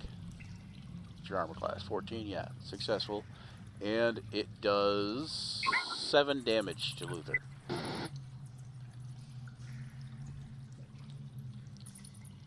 Ouch. And then it's Luther's turn.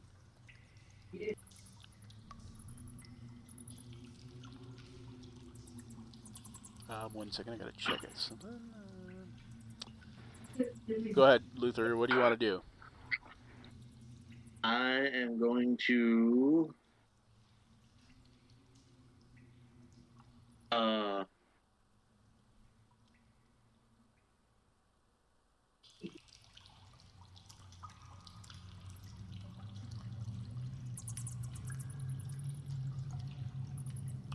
I'm gonna stick it with my javelin.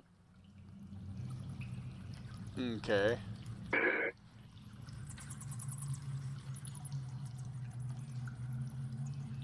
All right.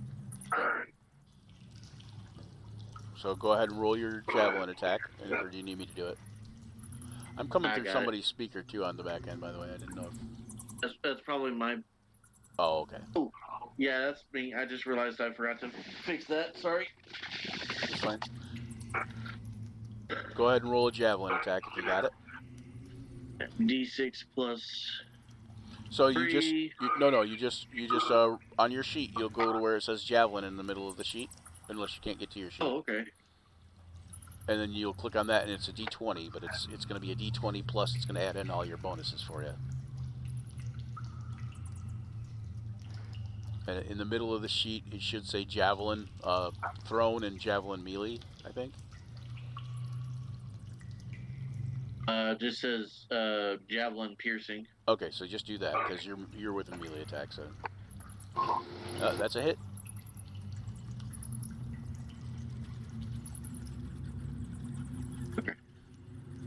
So now on the chat window where it says javelin, you just mouse over that, and if you highlight the word javelin and click it, it'll tell you how much damage you did. 5 damage. Right. It pokes you with a sharp pointy stick, sir. Okay.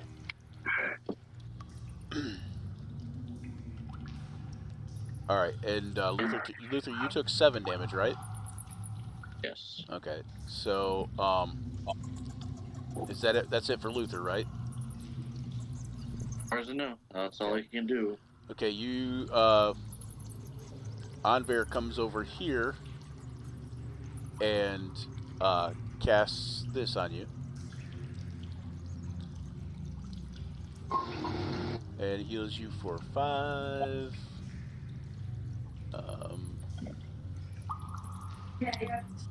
And hang on 1 second. Does he heal you for 5? I believe.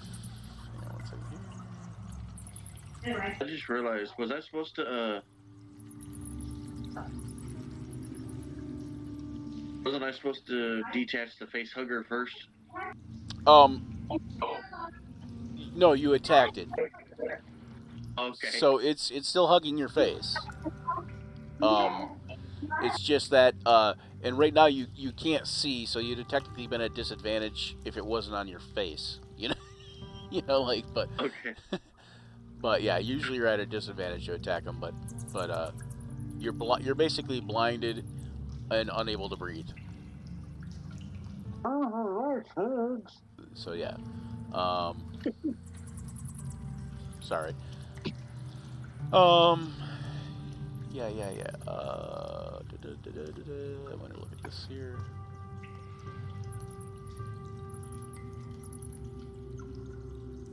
Okay, yep, that's it.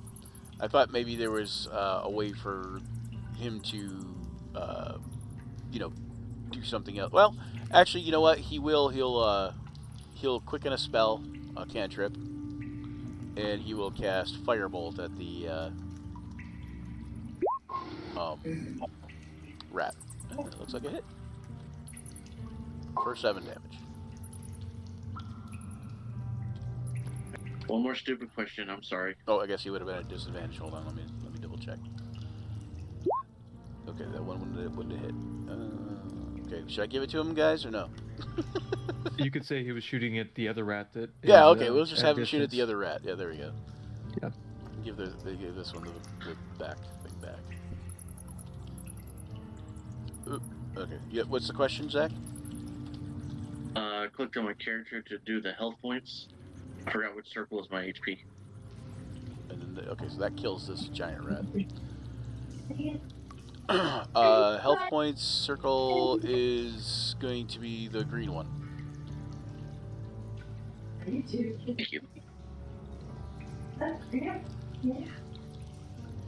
Okay, so then next would be Gale.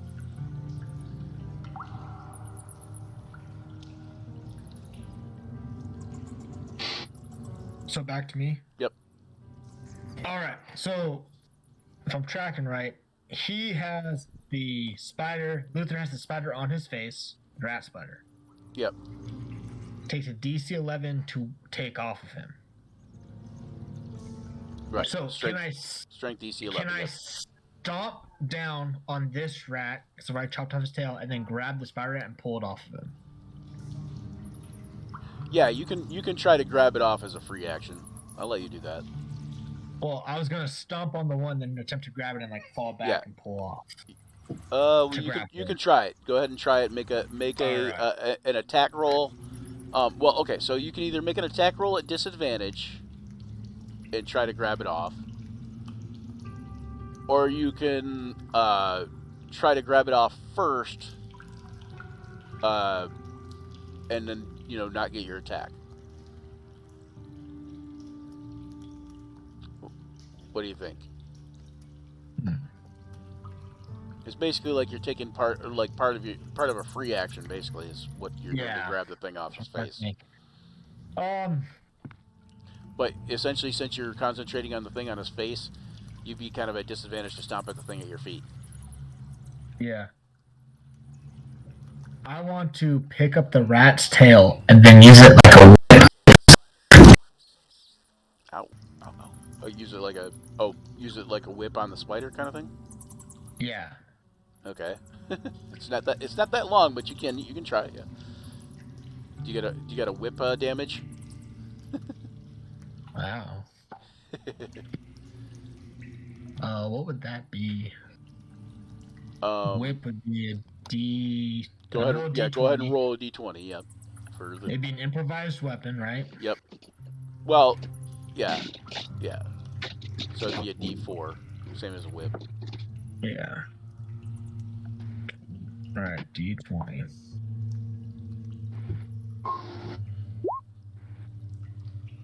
Nat 1.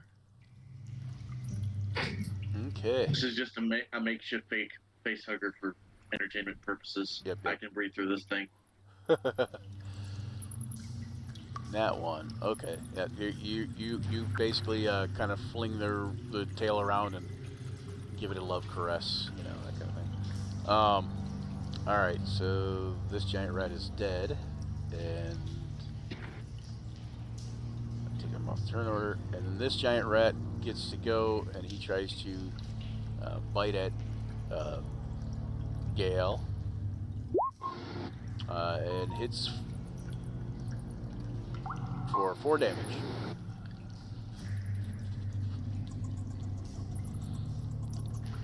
All right, and then Arctic Scarf, you get to go. Alright,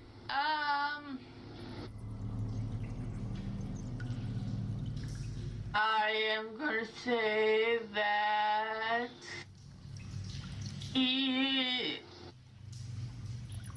that spider is an ugly urban arachnid idiot. And he has to make a wisdom save, correct? That's the spider rat. And he fails. So he takes how much damage? 3. And he's at disadvantage. And the next attack on him, I think, also has advantage. Hang on, let me pop that up in here. Yeah, in the next attack roll, it makes before the end of its turn. Nope. Okay, so I was thinking of Dissonant Whispers, I think, maybe. I don't know.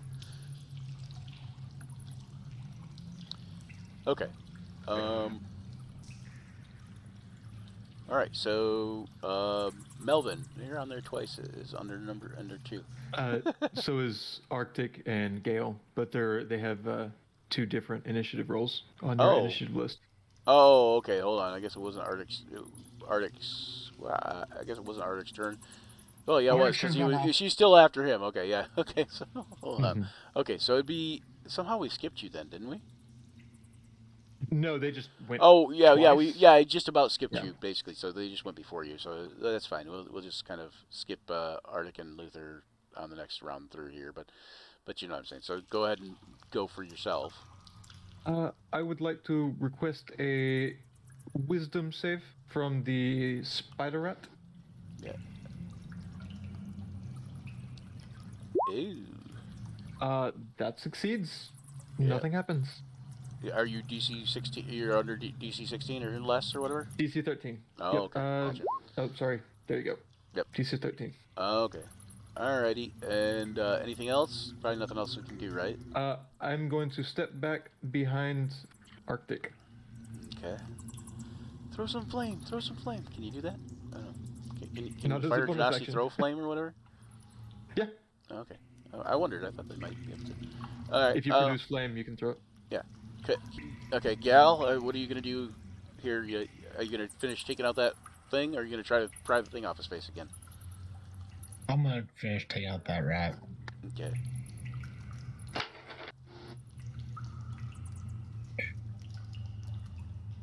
So the other thing is you could attack the rat and try to take the thing off his face at disadvantage.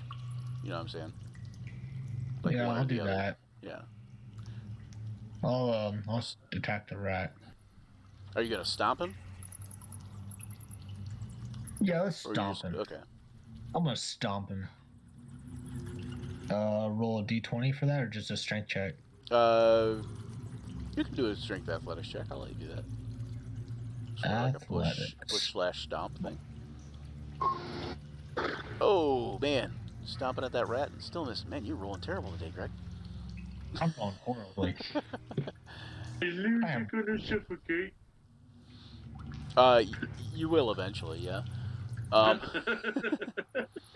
Okay, I think did I skip Luther somehow?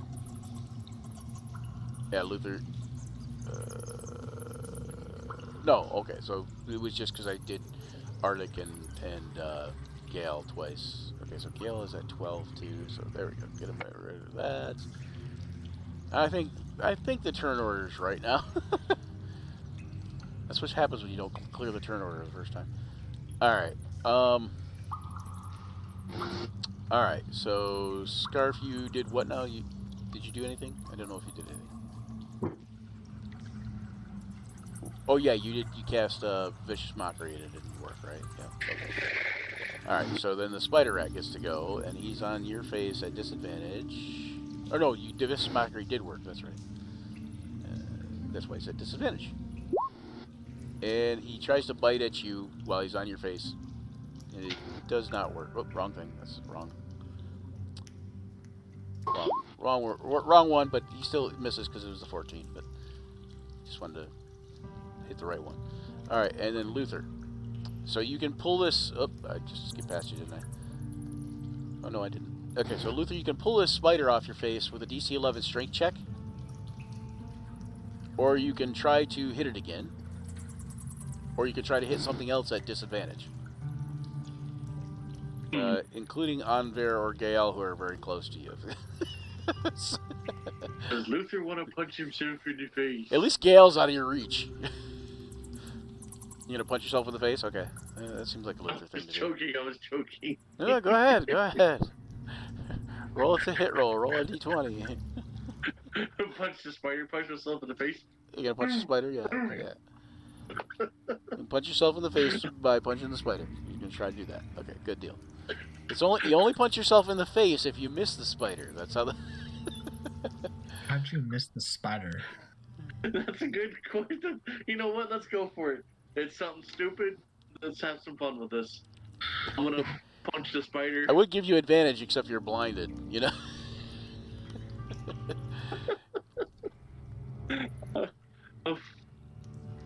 I'm gonna punch the spider. Do I do a strength check? Yeah. No. Yeah. Just roll a d20 and add your strength and proficiency, I guess. But yeah, you get proficiency in unarmed. Oh wait, no. You don't get proficiency in unarmed combat, do you? Unless you have that. I don't know. Animal handling, athletics. Oh, animal handling. Punch it. Yeah. Just do a strength check. Yeah, strength athletics, I guess. I don't. Yeah, I got athletics. Yeah. So I just click athletics. Yeah, sure. Thanks. Okay, we'll say you hit, and then roll. Go ahead and roll or no, it's just your strength plus 1. So, what's your strength? The big number. 17. No, I mean the big modifier. Oh, the big modifier. Yeah. 3. 3. Okay, so 3 plus 1, so 4. It does 4 damage to the spider. So you did 4 more damage to it. It's still hugging your face, though. Okay. Well, it's not going anywhere. Yeah. Okay, Anver. Oh, Lord. I guess Anver kind of says, hold still, hold still.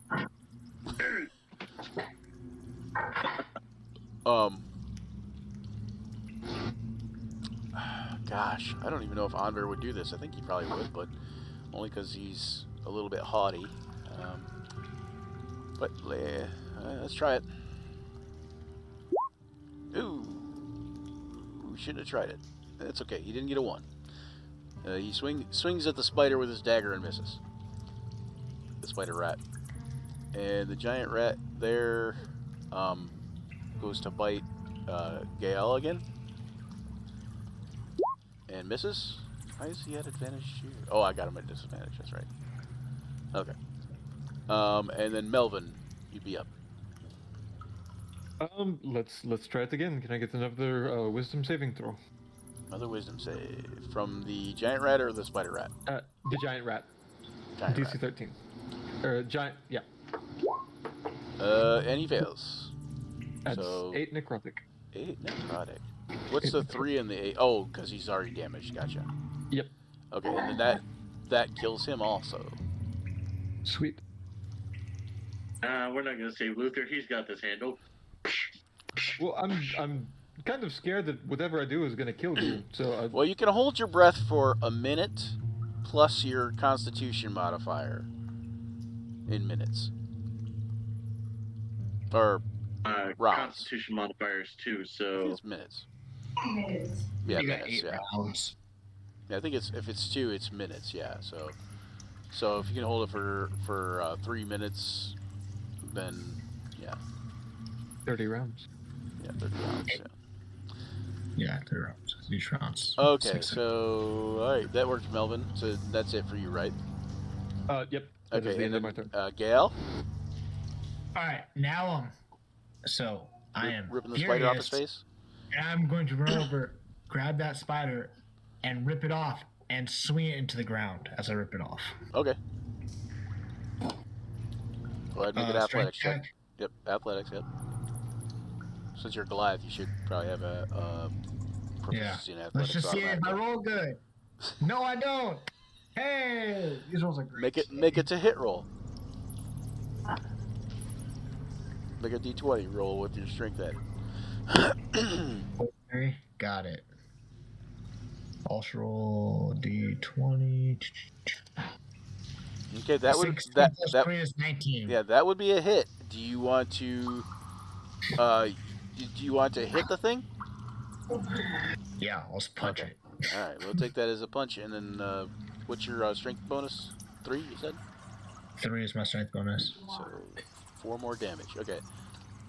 This spider rat's got some good bloody marks on it. You know, like it's you can tell it's hurting. It's kind of like quivering a little bit, and it kind of drops off his face at that point.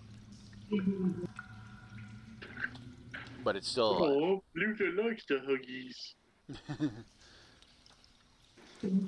All right, Arctic Scarf. Alright.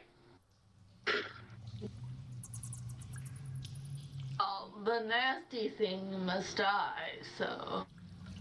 Nasty abomination. Make another wisdom save.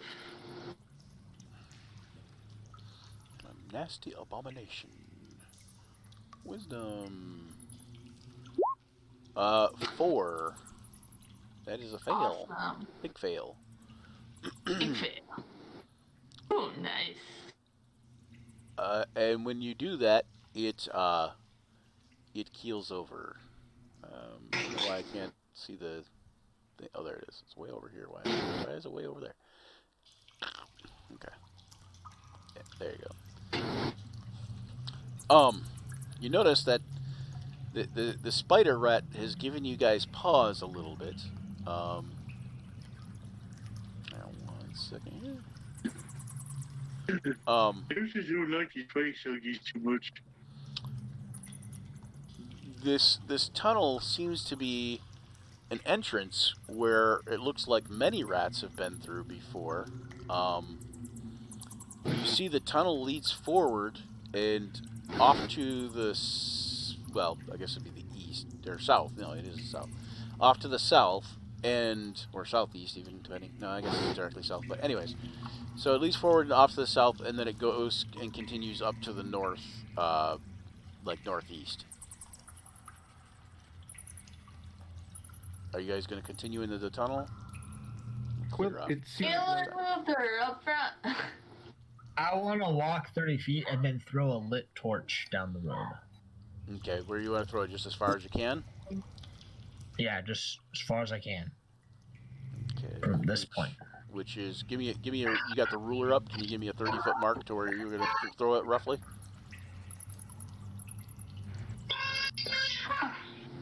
Like right here. Here? Kinda. Around this area. I don't see anything. Are you pinging it? I'm trying to. You got to be on the arrow. I am on the arrow. It's not letting me ping.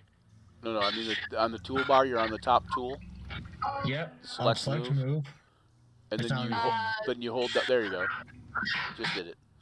So where are you throwing it? About there. Okay. Here. Yep, here we go. Let me do this. Okay. So you're only throwing it 30 feet, basically, then. I think that'd be about as far as we can go. You could probably throw it about 60 feet. I mean, you are a Well, Goliath for one, and I would've for thrown two, it you can throw 60. just about anything 60 feet. I would have thrown it 60 feet down. I would have thrown as far as I could down the road. Oh. So, okay, so there-ish. Looks good.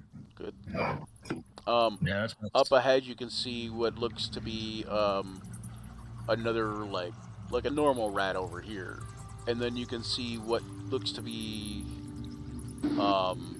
a split in the cave going both north and south, more like northwest and southeast kind of ish. But I think Luther sees something going down. I mean, this would be kind of where the map layout would be, but you know. Oh. okay. But yeah. Okay, so are you guys gonna move up, or should Anvir move up first, or what? Luther wants to go down this way. South. Yeah, Luther. I want to move up so that I can see down this little side passage at least a little bit. Okay.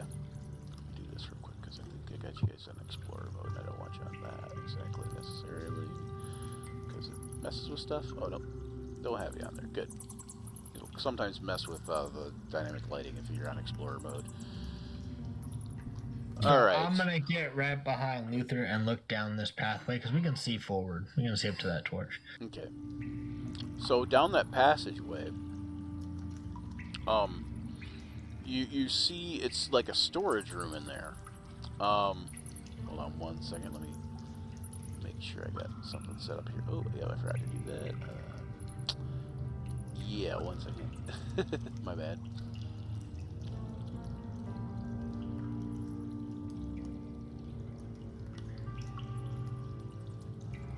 You don't see that? Okay. Yeah.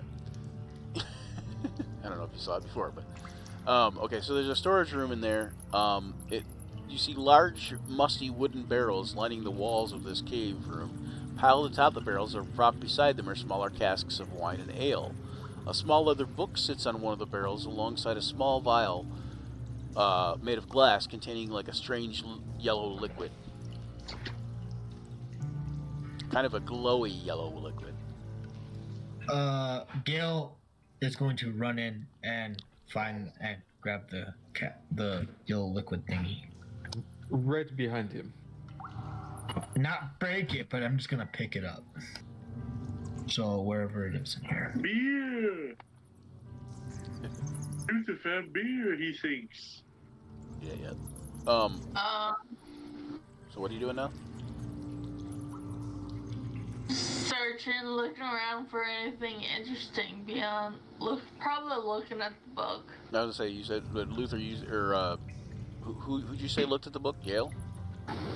Gale picked up the bottle and looked at the book. Oh, the bottle and looked at the book. Okay. Looking yeah, over his and shoulder at the book. oh, excuse me, sorry. And Arctic, you were gonna look at the book too. Okay, basically, the book, it looks to be some sort of journal.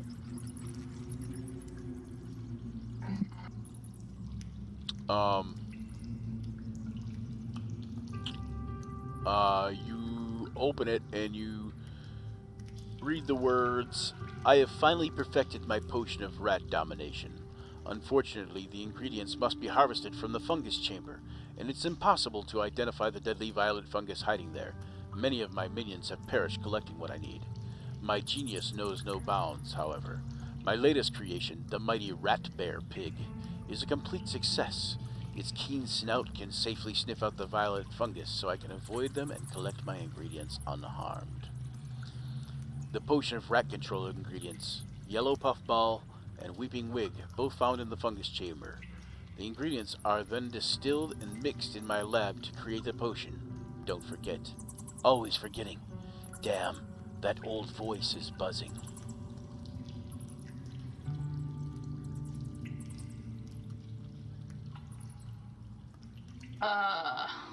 Luther, you want to try this? As I hold out the vial for him. Here, have some stuff. Sorry, what did he say? So, Luther, you want to try this? The yellow liquid is Sure. what he's handing you. Is this the barrel that belongs to the shopkeeper? The average guy. I'm saying the wrong thing. To who? Oh, the innkeeper? Yeah. You don't know. You imagine that these rats have probably been, well, maybe Luther doesn't imagine this because Luther's not the brightest, but you imagine that the rats have been bringing stuff down here for quite some time, thus all the barrels and such. How old does the journal look? The journal looks in really good condition, and it doesn't have any of the musty mildew type stuff that some of the barrels have on them. Well, so it looked like maybe it's been written in like the last few days to maybe a week, and a week is 10 days in Forgotten Realms, so in the last 10 days, basically. It seems like a there may still be someone down here who is possibly more powerful than we can deal with. Hey, Anver, how good are you at dealing with bad people? He says, I don't deal with them well. What do you mean? It appears that someone has been down here trying to perfect something called a potion of rat command, I think is what it says. Ooh, yummy. And then And Luther there's drinks it. something about rat pig. He says, oh, well, he says, I think maybe we should talk to the authorities, but with them having their hands full with the miller's daughter, I don't really know what they can do. He says, this little hamlet has very little in the way of any kind of soldiers or night watch or anything like that. It's just basically the townsfolk. That would explain why there's a lot of problems. So you're saying vigilantism is acceptable here? He says, well, it's kind of what we call frontier justice, unfortunately. He says, it's not very civilized, but sometimes it helps, sometimes it works, and sometimes it doesn't.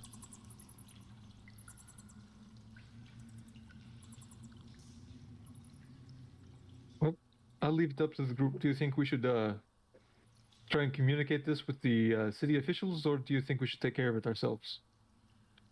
They're gonna need to know Drink anyway. the potion. No, don't drink the potion. We don't know what it is yet.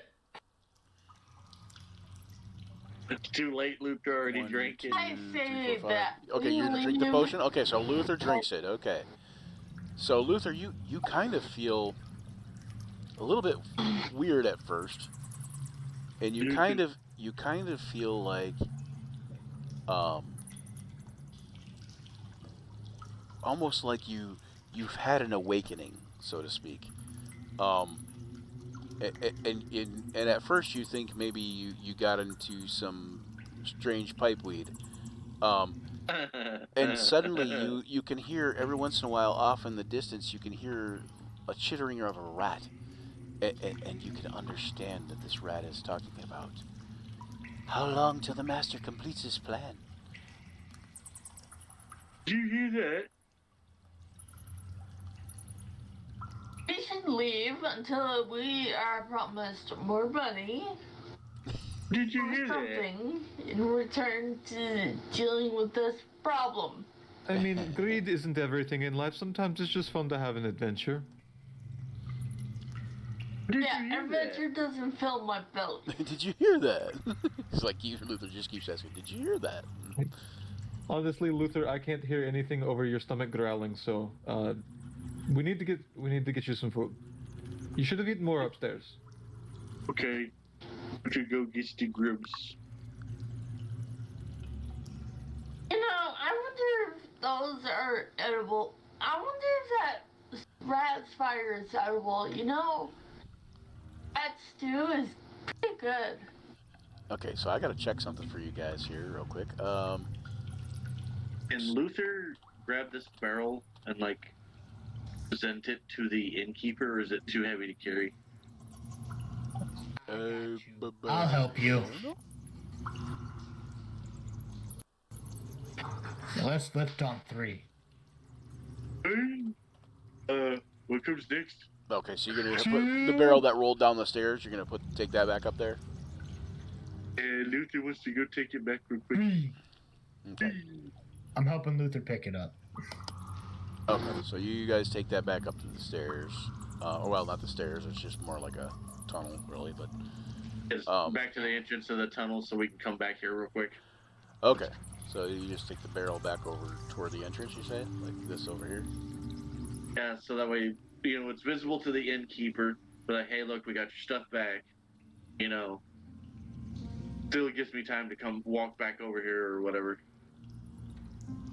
It's not that big, but there we go. More like that. All right. 1 second. Anybody find any shinies in here? Make okay, Arctic and Melvin and Arctic and Melvin make a perception check.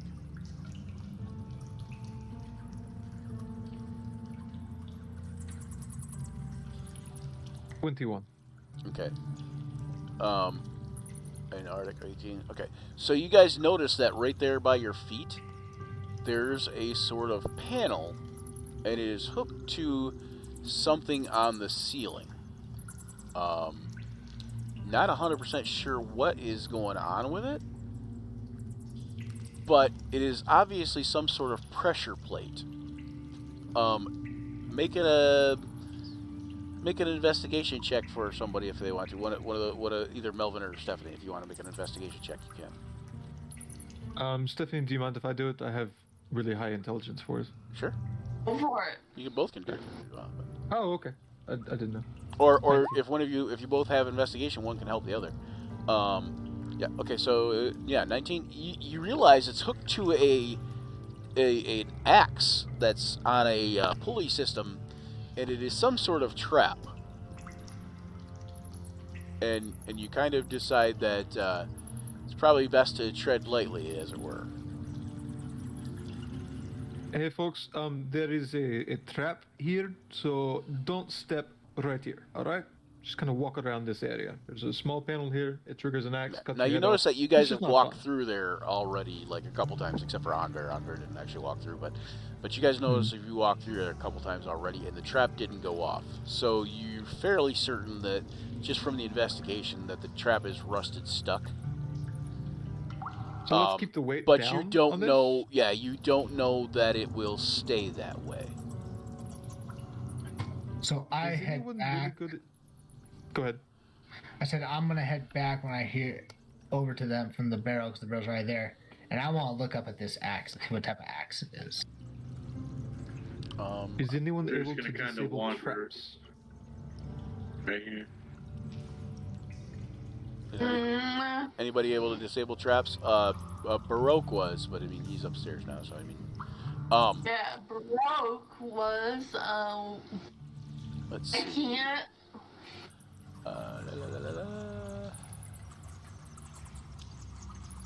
It is a battle axe, double-bladed battle axe.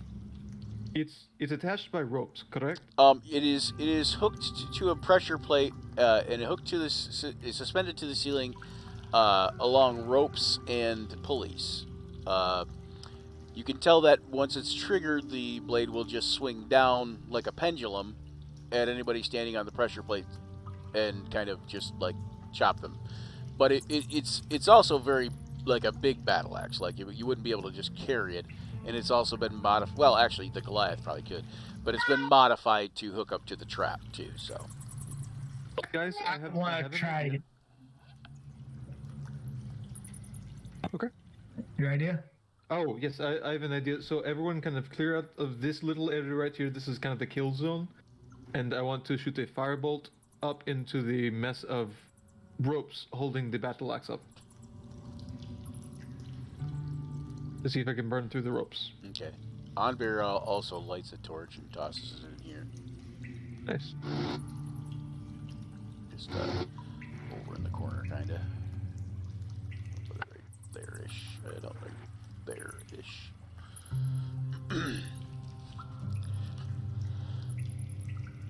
Alright, so you're going to try to do what with the battle axe or whatever? Or the trap? No. I'm trying to shoot a firebolt into the ropes above, so that okay. you can burn through it and release the battle axe. Yep.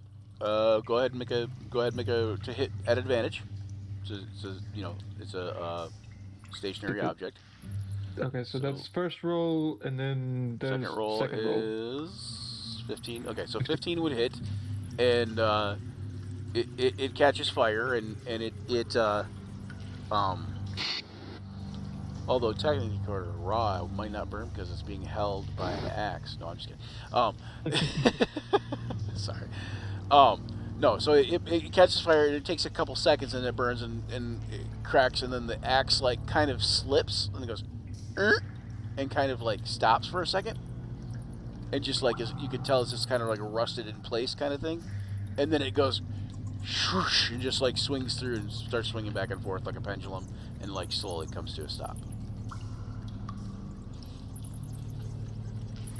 I got the present.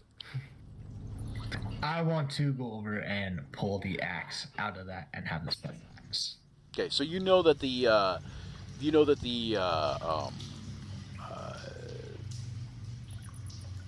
uh, what was I gonna say? The trap is like inert now. So and then when you pull the axe out, it obviously renders it more inert because there's no danger at all after that. But you can pull the axe out fairly easily. It's basically got like a bolt type thing through the top, and it's mostly kind of rusted through. It's two-handed. It's a battle axe, but it can only be used two-handed, and only by somebody with a 15 strength or higher. I And got this. and it does damage like I believe a great axe. It does 2d6. Can Luther have it? It looks shiny. I think the Goliath already claimed it. Oh. But Luther, you could ask for it still. But okay, so what was I looking for?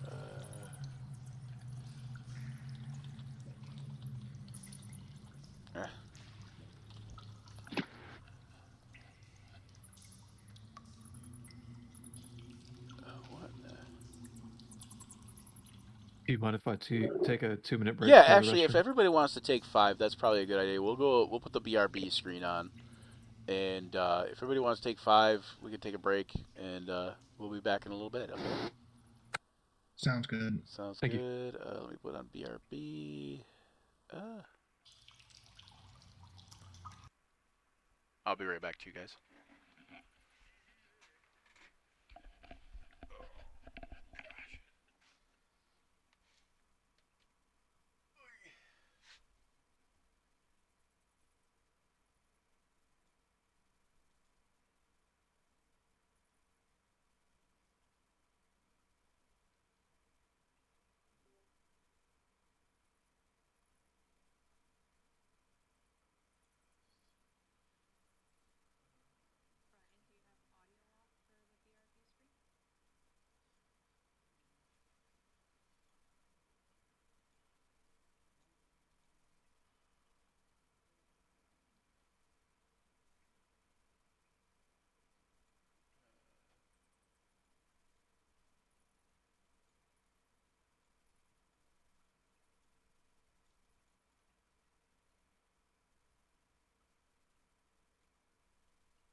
supposed to be visible on our screen? The D. Probably not. I don't know where the D is. Up top. Yeah. Nah, it's not. Yeah, there's no giant D in the middle of the map really, but here, let me do put a GM layer. Sometimes I do have them on the map layer, but yeah, not usually. So what do you think? So I don't know if you're following the stream at all, but one of the things is you know that you guys are actually the only ones who've taken this route in all the groups that have done this so far.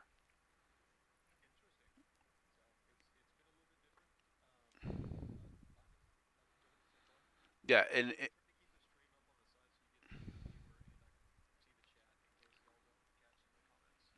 oh yeah, that's cool.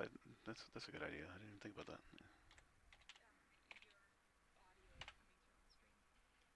Minus? Oh. Oh, okay. So I just sound like I'm crazy. Good.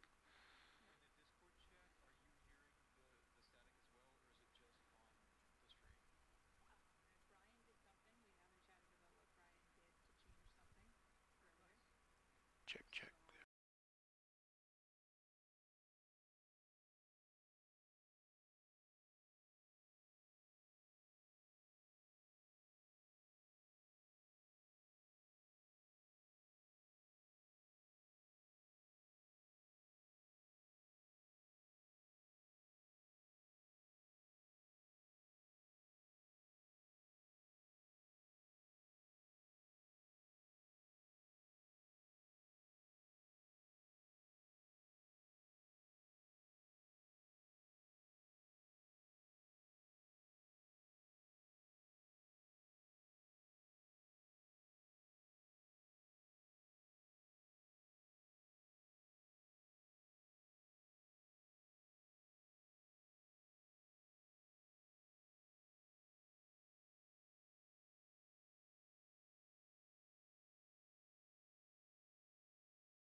Live. There we go. All right. So, let me put the voice back on. Okay. So now you guys should be able to be heard. So what we're gonna do is we're gonna go to. Now you guys are all on the stream. We're gonna go to. Greg had to leave for an emergency. So we're going back to these guys that are back in the caves and. What are you guys going to do as far as what's going on with the trap and stuff? Gail said that Luther could take the axe if he needs to, but for now, are you guys going to go back and inform the town? Yeah. I think that we should at least look for reinforcements. No, you're good. Okay, yeah, because I was gonna say, Gail would actually have to go back because he went and had to go away. So, Hey, Brian. Yes. You're in Cash's spot, and Cash is in your spot. Yeah, that's okay. I know. I know. Cash, you're the new DM. Tell us what we're doing. I don't know why it's like that. I don't.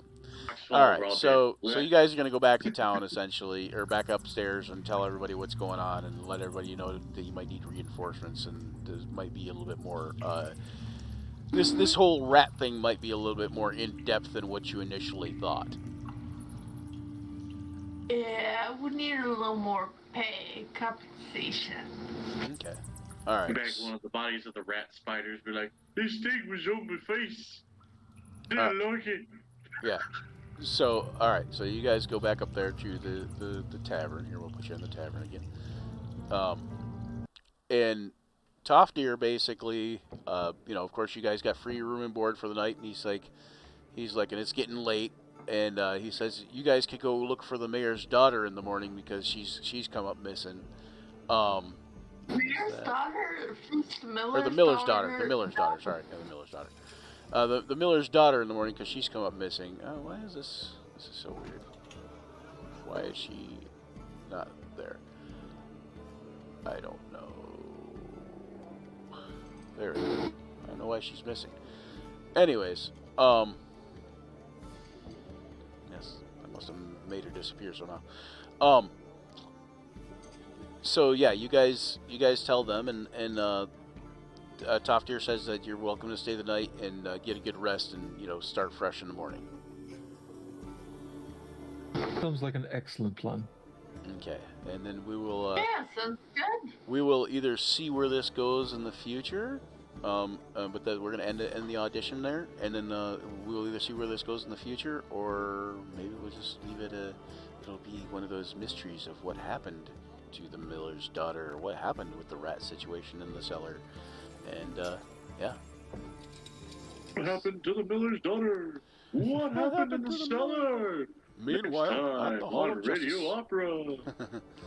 All right, guys. So thanks for coming and being on the show, and thanks for coming and auditioning. And we'll let you know. I'm going to let everybody know, like, toward the end of the auditions. I still have